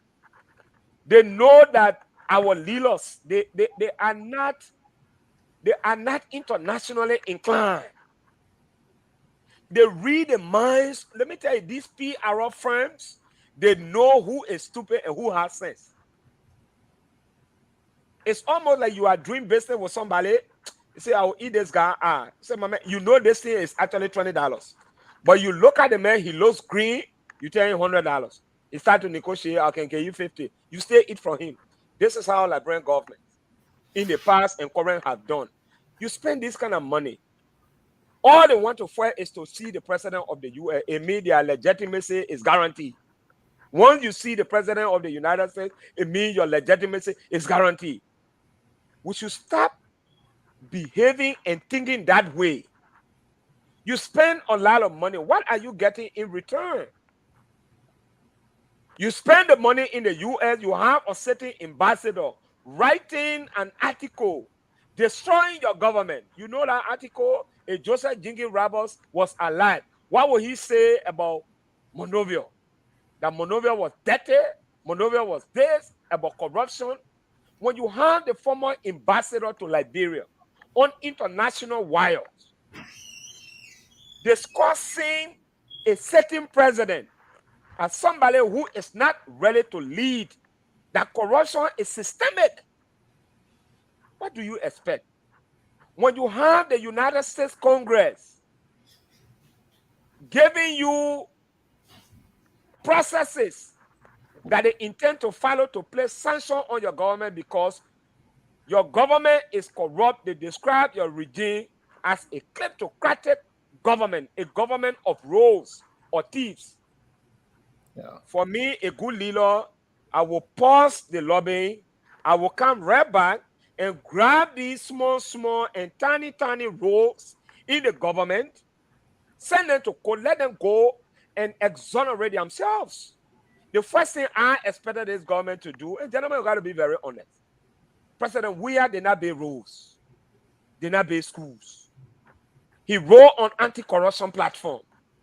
And our comrades in the CDC, we told them, when you win an election based on your anti-corruption campaign, the first thing you need to do, you have to start fighting corruption from the day you take office. I'm not saying go around start grabbing people, but set up a special prosecution. If this person, the other report was there, grab 4 or 5 ministers, send them to Maryland, appoint a special prosecutor, 6 months.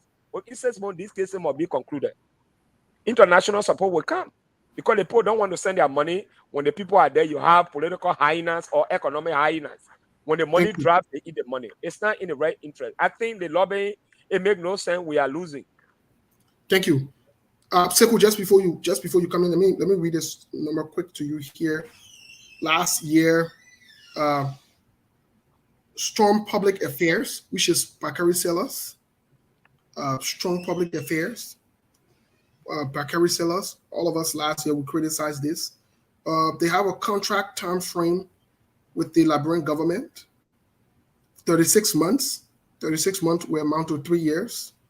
And the contract is $360,000 yearly. So this is a huge thing. And here is what they're supposed to do. The scope of engagement to developing and executing a U.S. media and press engagement strategy for the Republic, President Weah, and key officials to raise Liberia's profile in the U.S. media and bring positive attention to the Republic with Americans and African American audiences. What do you say about this whole lobbying effort and all of this money that has been spent? Same thing again. Everything go back to what we said earlier. If you want to succeed in lobbying, by you bringing money, not going to give you anything. Your behavior at home, what you do with the money, how the money is going to be spent, that's what the people look at. So this guy here, Bakari Seller, all the other people then, all the people that with the lobby firm and stuff like that, they're going to get their money. The money that they just paid, that was just for the registration, the $900,000 they just paid. That is to register. They will still pay more money. But the money you're paying, is it giving you anything? Does it yield any dividend? Absolutely not. So in all, Steve and Vanilla, lobbying is good. I've said that before. But instead of lobbying, start lobbying with your own self. Start lobbying in your country. Get the Liberian people on your side about doing the right thing. Make sure when people are engaged in corruption, prosecute them. Put them in jail. When government or government official is accused of corruption, suspend or fire them. Let that serve as a deterrent. Other countries, what we just talked about, the developer, the partners that accused Liberia government for taking money in their account, it was 9 donor countries. They're not just any kind of funny country around the world. They include the United States, France, Great Britain, Germany, and other big countries around the world. So, when you hear IMF, World Bank, this, that, those are the country. As a matter of fact, Steve, when the government invited IMF to come and participate and somehow control the finances, the minute they came there, we talk about that here. People denied it, and then IMF came in and it was exposed. At that time, the central bank was giving Jefferson Koji 50,000 United States dollars a month. They call it, the man is using it to clean the city. $50,000 a month, not a year, a month. Alcala Gray was receiving extra from his pay. From Central Bank, $15,000 a month, and from Maritime, $10,000. Same thing with Thomas Fala. Those things were exposed when IMF came in to take control of some of the finances and the way they spend the donor country their money. You think people will see those kind of thing? They will take their country money and give it to you? So, Steve, it's not about how much you spend, but what you get when you spend. It doesn't matter. So, again, it go back to the same thing. Until they can put their house in order, they can put their act together, nobody will give them money. And in the end, they will continue to steal. That's why everything going on right now, when you see them going aggressive right now with this lobbying thing, is because they want money for campaign. They have printed a lot of money, but that's not enough. Now, the new strategy now they have developed is that in order to have people to vote for you, they want to have everybody vote. They tell you, say, go vote, take a picture of your vote, make sure you show that you vote for CDC, then you give you $20 or $10 for your vote. Imagine you get 5 million people in Liberia. Maybe the number of registered voters will be around, if the registration is finished, maybe it will be around 1.5 to 2 million people. Imagine if you intend to give $10 or $20 to each voter. So everything they're doing right now, they're not doing it because they want money to help the country. They're not doing it because they want money to develop the country. They're not doing it to develop the infrastructure of the country. They're not doing it to invest in the electricity or to provide clean drinking water for the Liberian people. They are lobbying for this money to go and campaign so they can hold on to power for another 6 years and exploit the country. That's all. That's why they're not getting the money, and people know it. Steve, back to you. But look at the people that they're even hiring. Most recently, how do you But Steve, how do you hire a Donald Trump lobbyist to make the case? What? I don't know. I don't know what these guys are drinking or smoking on the Sycamore tree or at the Jamaica resort. It is not helping them. They need to sit and rethink this strategy. When we say this thing is not about hate for the president, some things you got to do rightly so that you can get the attention, even when you're a lobbyist. Because like Sekou said earlier on, like it or not, these people follow the news. They follow Liberia. They follow key leaders. They follow other things. This is not a joking matter. They know about what's going on in the country. Natana Majo have alluded to that in some of his private conversations and in other conversations. He's alluded to it. That why you think they've invested in social media as well? Why you think so? To counter the argument, because they understand that partners, donors, and other people are following. They're reading. They're paying attention. They see the headlines. They see other things. Very critical. This is not a joking matter, guys. Steve, let me just say something. Before you think about lobbying to leave the United States seat, the direct representation of the president of the U.S. in Liberia, and you think you can bypass it and come to the U.S., you are making a mistake. The U.S. embassy is there. The British embassy is there. The French embassy is there. They're watching. They are the eye of the president. They call the president every single month. This is what is happening. Then you leave there and you come here. You say you want to lobby to go and see the president. My brother, you're joking. The best place to lobby. The people already deploy right in your nose and they are watching you. You see the know. You cross the other side, the people see you every day. In fact, in the club, they are there because, mind you, those embassies have Liberians that are strategically programmed to spy on some of our public officials. Yep. So you see them over there, that they are quiet, they are documenting evidence. They're not magic. They're documenting you. So before you can even come to Washington, D.C., you say you want to see so and so person, the first thing they will call it the ambassador. Do you know this guy? He's so and so person. He's a minister, this and that. So, man, don't give him audience. He's so nice. This guy, they are the one destroying the country. So the next thing, why the Minister of State, or Secretary of State will have loved to see him, but however you have pressing engagement, they kick you right there. So your plane ticket money, you pass all around, they will meet you, allow you to go see Honor Secretary, Third Secretary, other people, and you take photo with them, you put it in the newspaper. Liberian public officials, they like fame. They want to be in the news. Oh, we came to Washington, D.C. We met Secretary of State. Let me say this.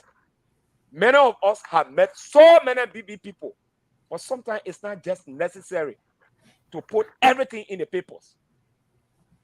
But these people come there, you spend a lot of money.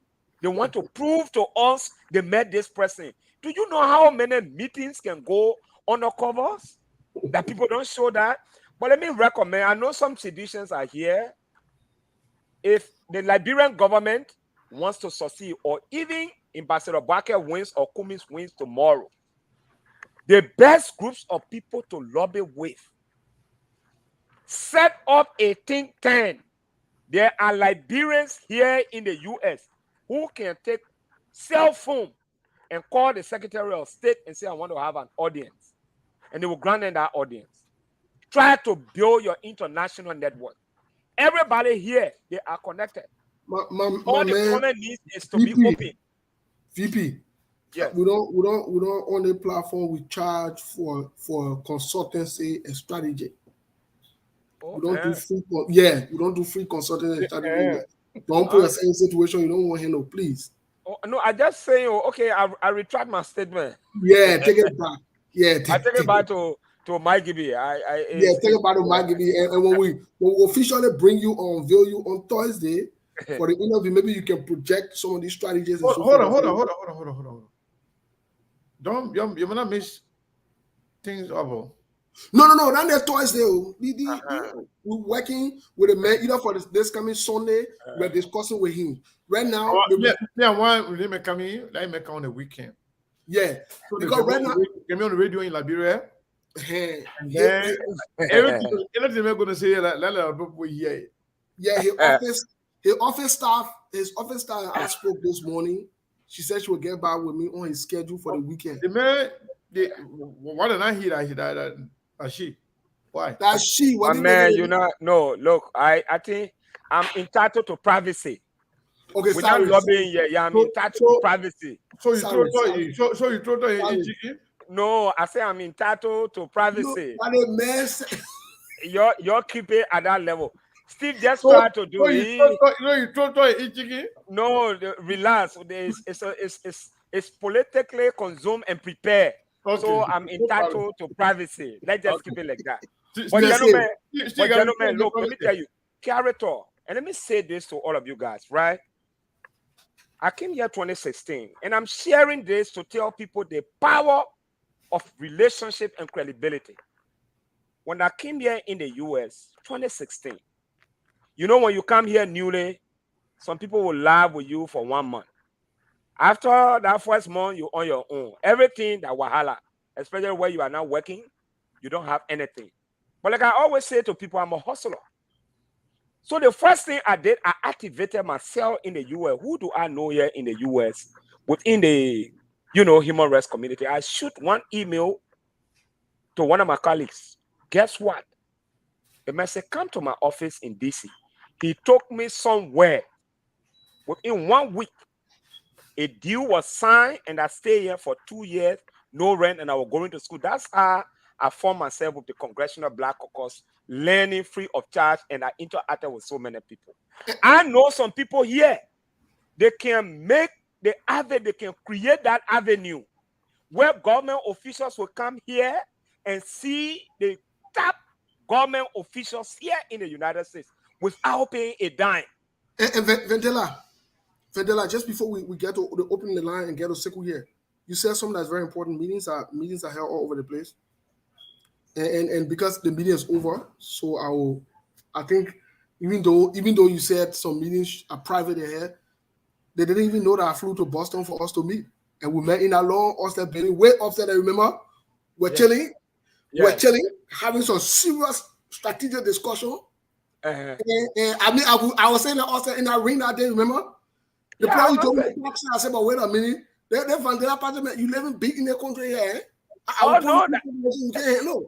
I mean, that's it. Contact. My man, there are some people here, you might not just see them. Money people, they don't show up. The people who have the contact, they don't blow their trumpets. But when you interact with them, there where you get to know, look, we have Liberia and America. We have, in fact, when I travel to this country, Kenya, they just feel there's a border between Liberia and America. That's how they take us. You got to rebrand yourself. Politicians do not rebrand themselves. When last a certain president came here to have a national conference on the future of Liberia, to look for the strategic people, you appoint an ambassador here in the US. He doesn't know his way up and down. He comes here as a tourist. You expect him to really project the image of Liberia? I would never, ever appoint an ambassador who does not know his way in out. Thank you. When you appoint an ambassador here, that man should be able to reduce the burden, because let me say this. No ambassador is appointed to Liberia when you don't live in Virginia. That is the law. The historical connection between Liberia and Virginia, the state of Virginia, nobody, you must live in Virginia before you are appointed ambassador, because they know you have the understanding of Liberia. We just take anybody, we made an ambassador, they come here, they be looking for their way in and out. The first thing, when you don't have an understanding about the American culture and the movement and shaking, you can't be appointed. You come here, you become a tourist. So you create burden on the government. That's why the government spend millions of dollars and say finding their way out. It doesn't make sense. Let's hear from Sekou, then we'll open the lines really quick and take a few calls before we close the show for today. Sekou, what say you? Yeah, I think we should open the line because I sitting here listening to you and Vandela Patria, I was enjoying you guys. I think we have exhausted this particular topic sufficiently. Bottom line is, the CDC government is a failure. I'm not sure if we still have enough time to change. I'm not sure if they have enough time. But for what they have done so far, for the past 5 years, it has been a total failure. The only problem for Liberia and Liberians is finding the alternatives. And because everybody Bagu? somehow supporting somebody or some group based on personal interest, not necessarily with the belief that this person can actually be the alternative to what we have right now. So the opposition need to be aggressive. They need to do more.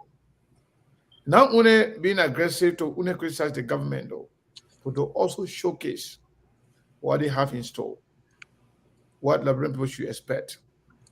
But in terms of failure, this government already failed. They do know it. That's why they're afraid to affix their name to anything, CDC.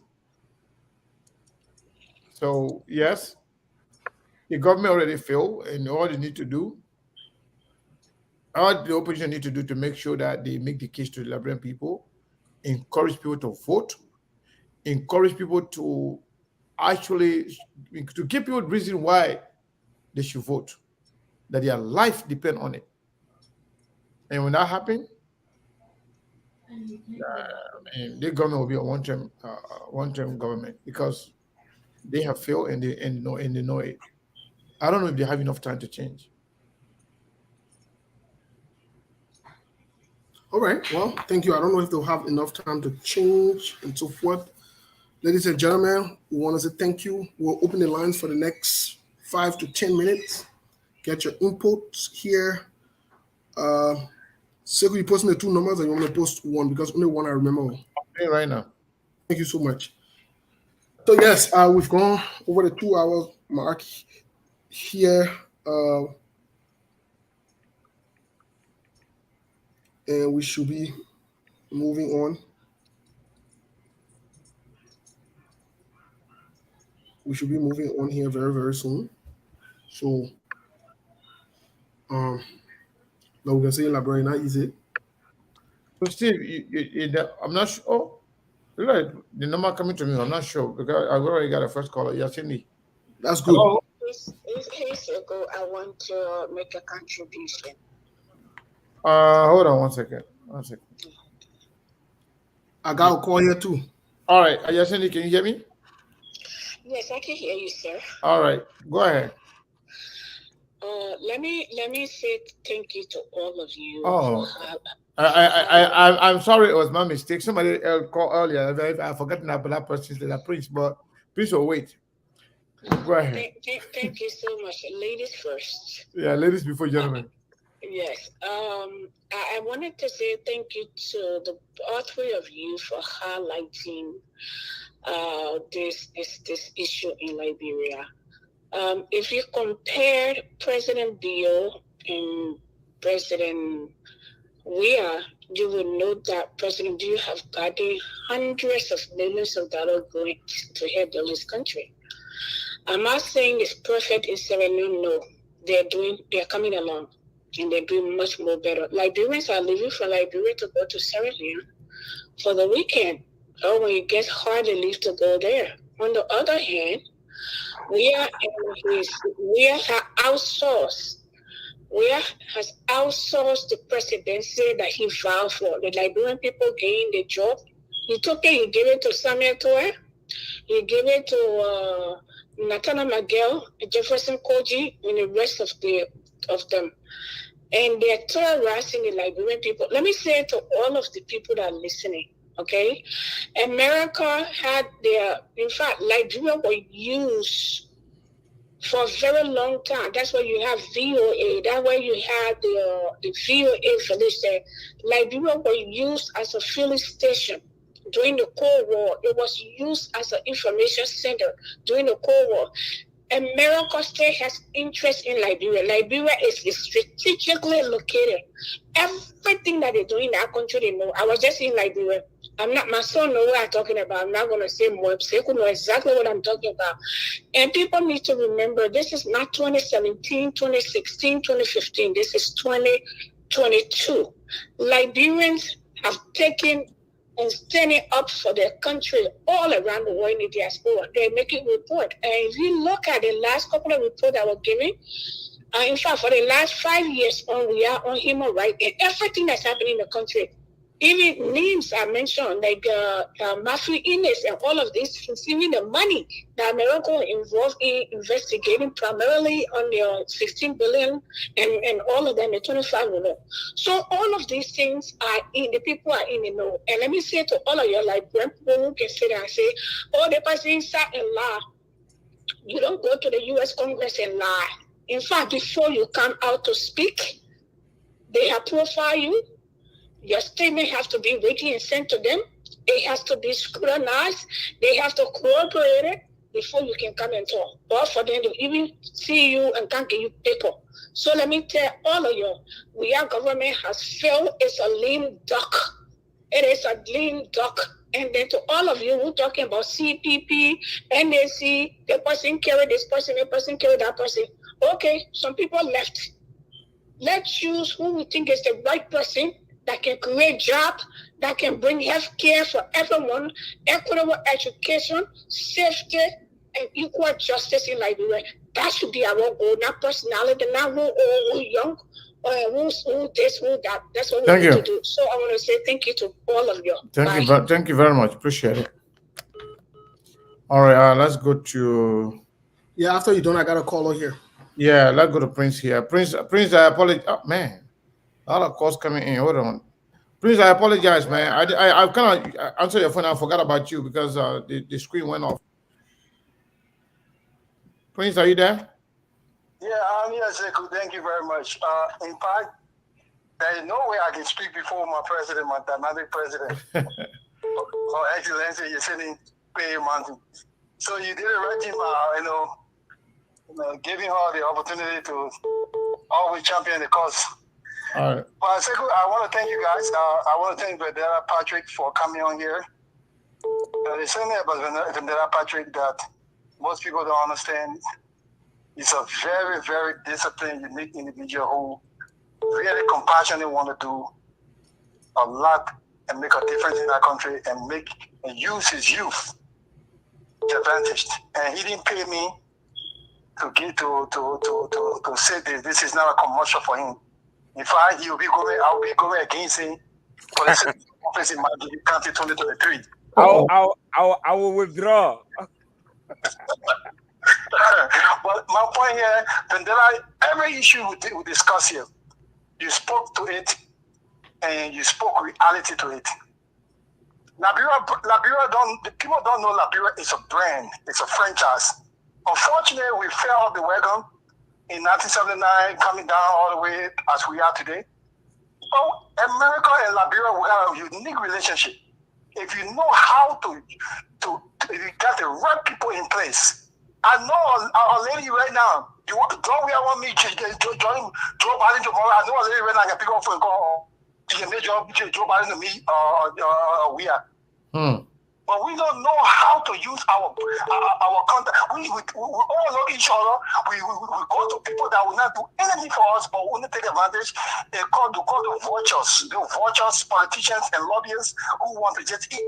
The reason Bali is not meeting, it has nothing to do with because we are the soccer player.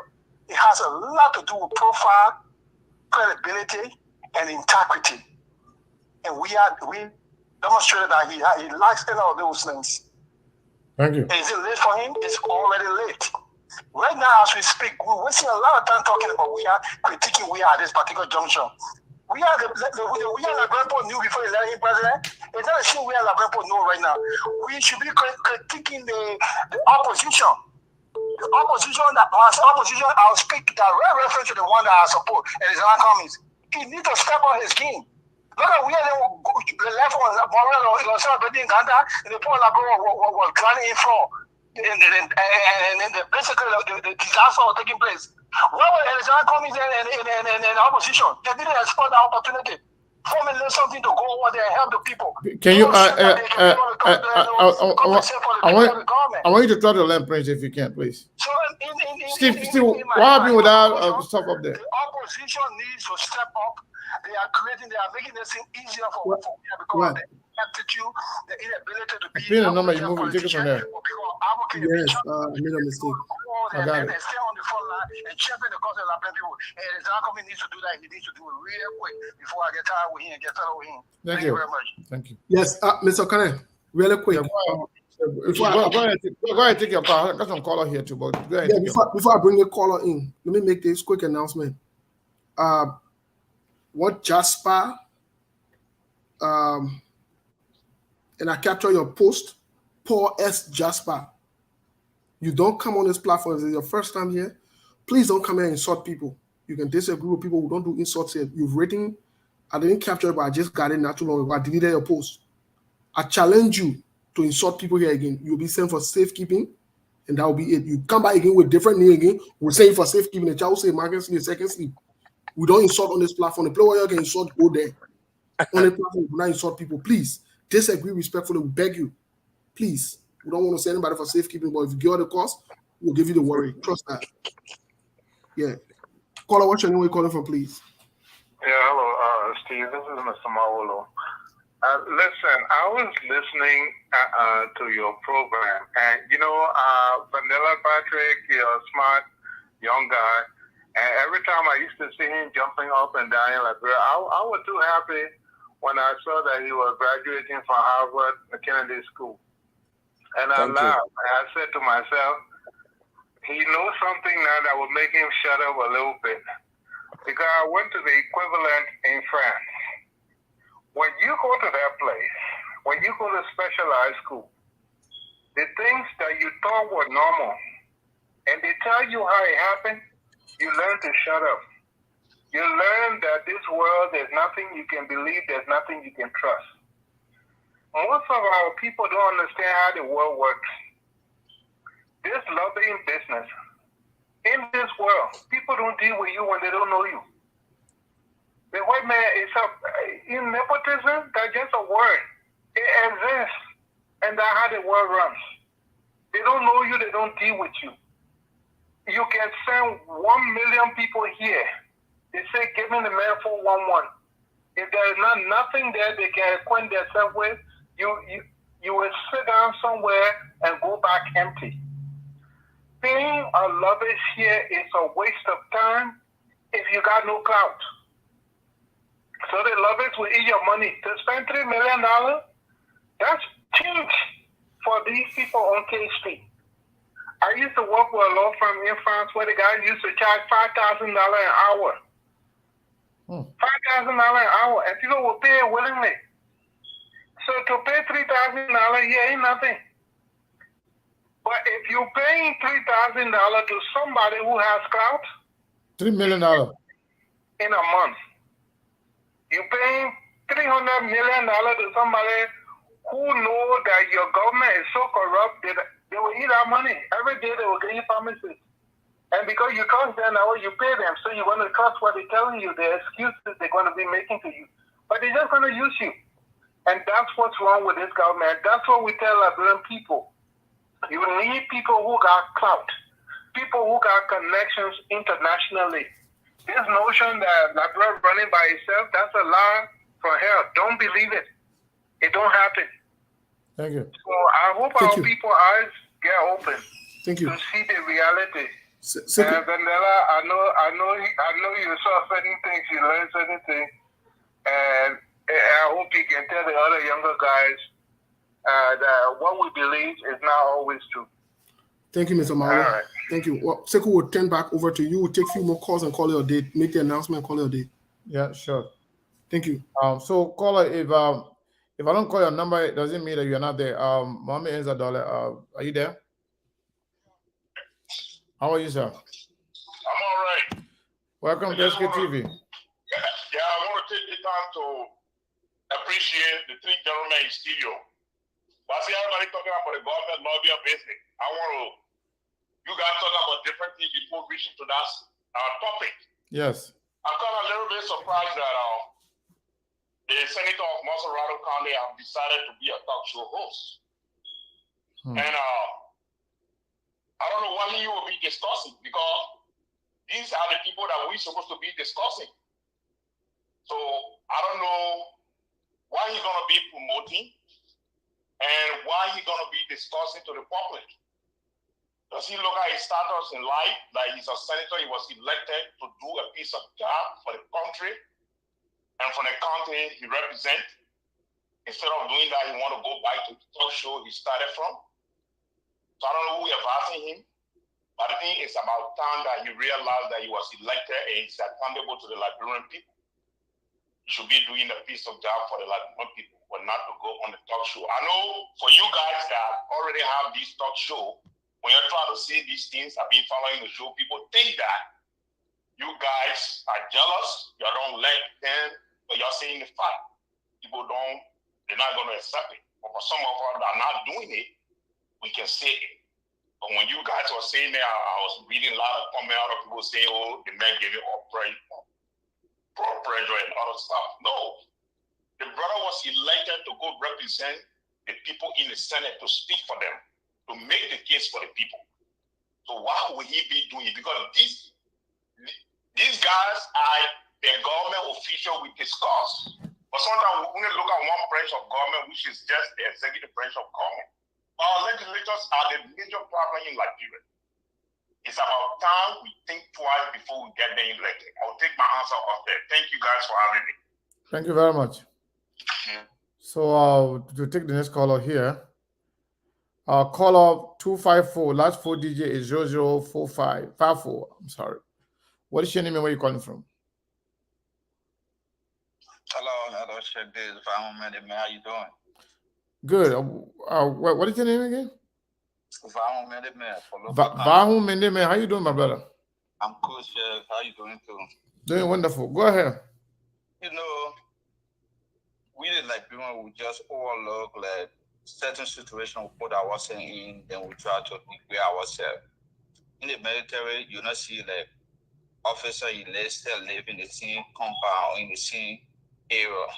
So when you representative or you senators, the way you approach issue is quite different. Well, but the Apache was talking about, our lawmakers always put themselves if certain things will do for the country, they gain people money. Open a website, do something that build a pass, build your fortune to pass, everything you put that information out there on your website that people can go up. We in modern world, we're not just say that 1884, 1887 or this, no, we in modern world, now everybody will see what you're doing. But in Liberia, the way I see that in Africa as a whole, for country like Liberia or other country, you can start with the president. If the president is weak, if the president is not really focused, if the president is not preaching what the citizens really like, that country will be hard to develop.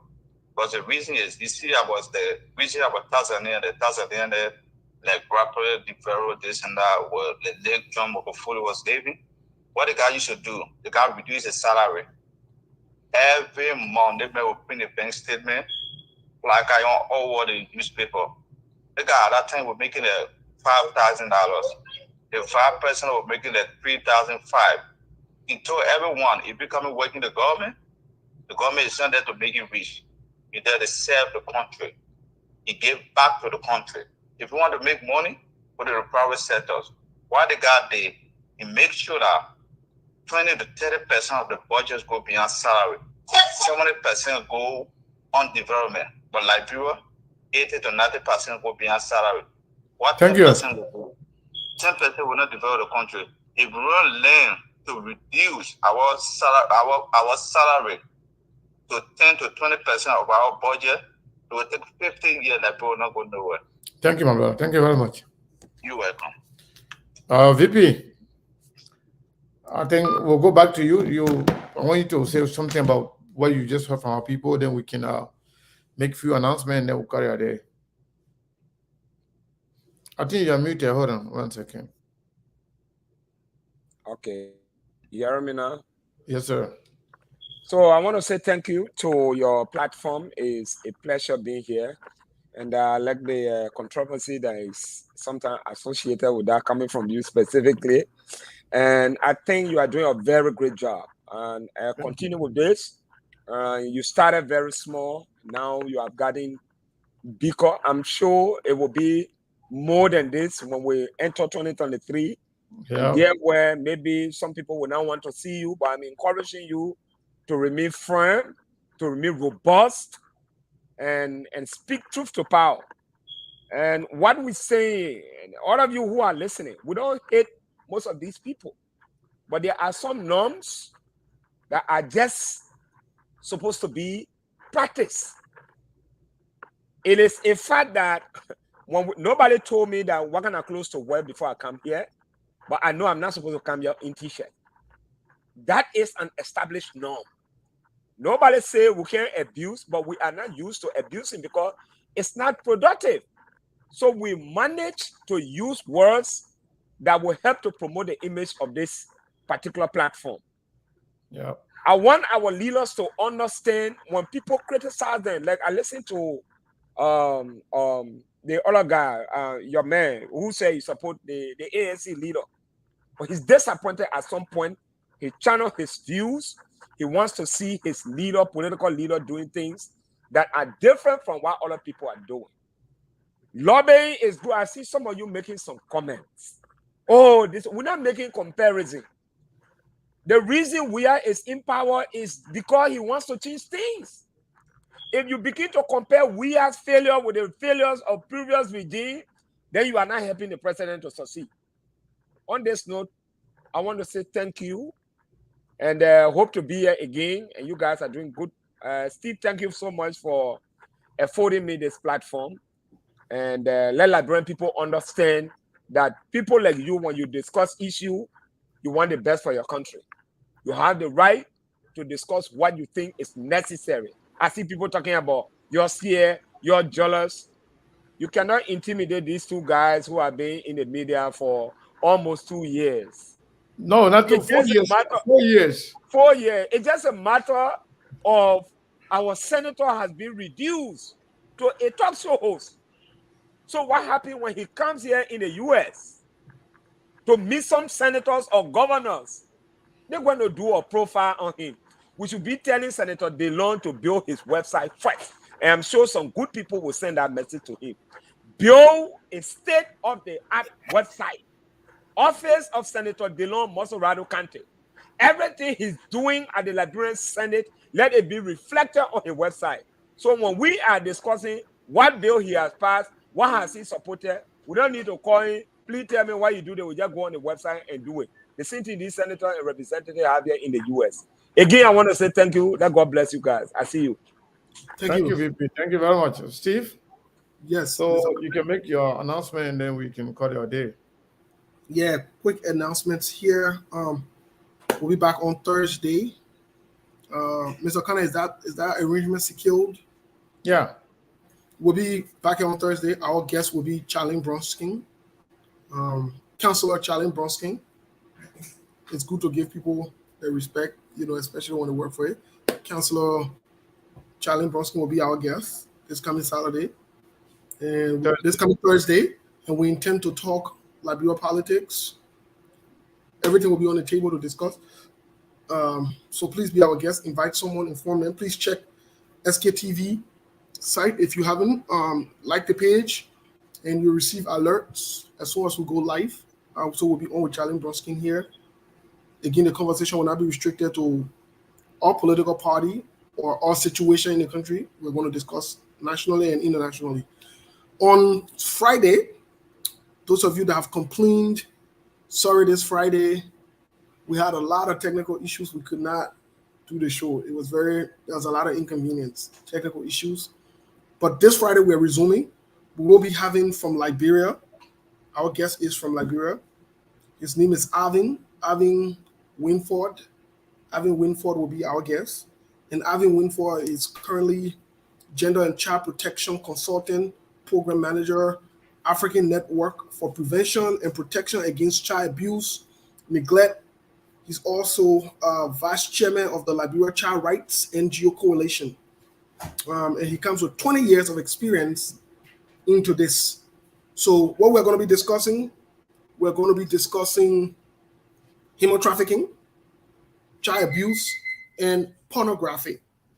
You don't want to miss Friday, mental health and wellness. That's his area, so we're going to be talking about it. So a lot of good things. Saturdays, we'll let you know on Thursday who will secure. We're still in conversations and negotiations here. They're still preliminary, so we cannot 100% for sure, for certain, say this or that. But watch out for Saturday and Sunday. We'll be back. Mr. Kane, unless you have something else to say? Yes, sir.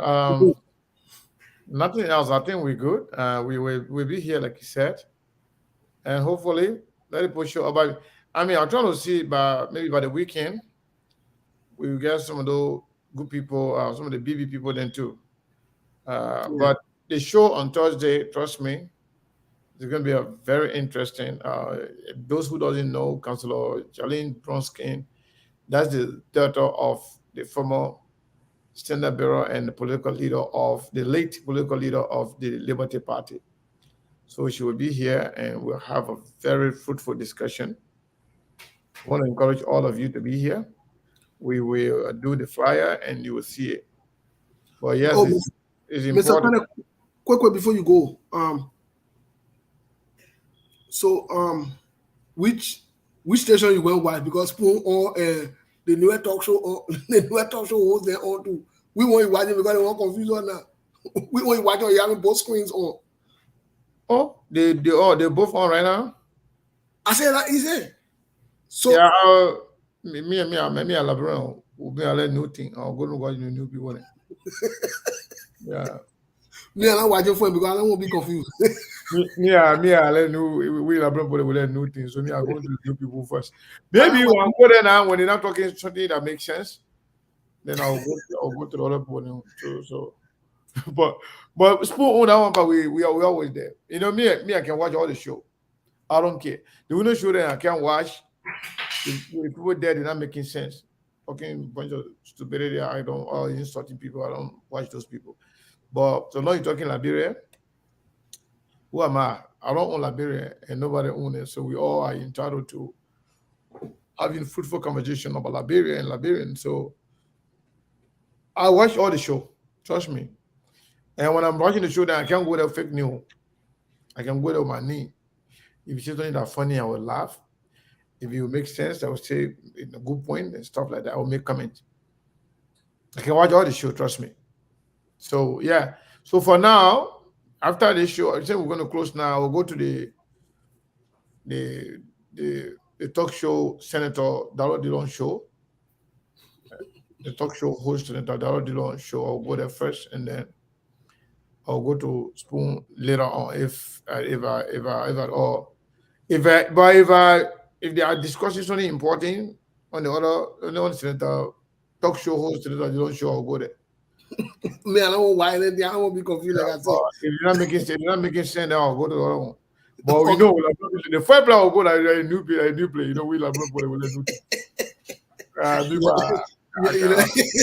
You let noise. I swear, bye, man.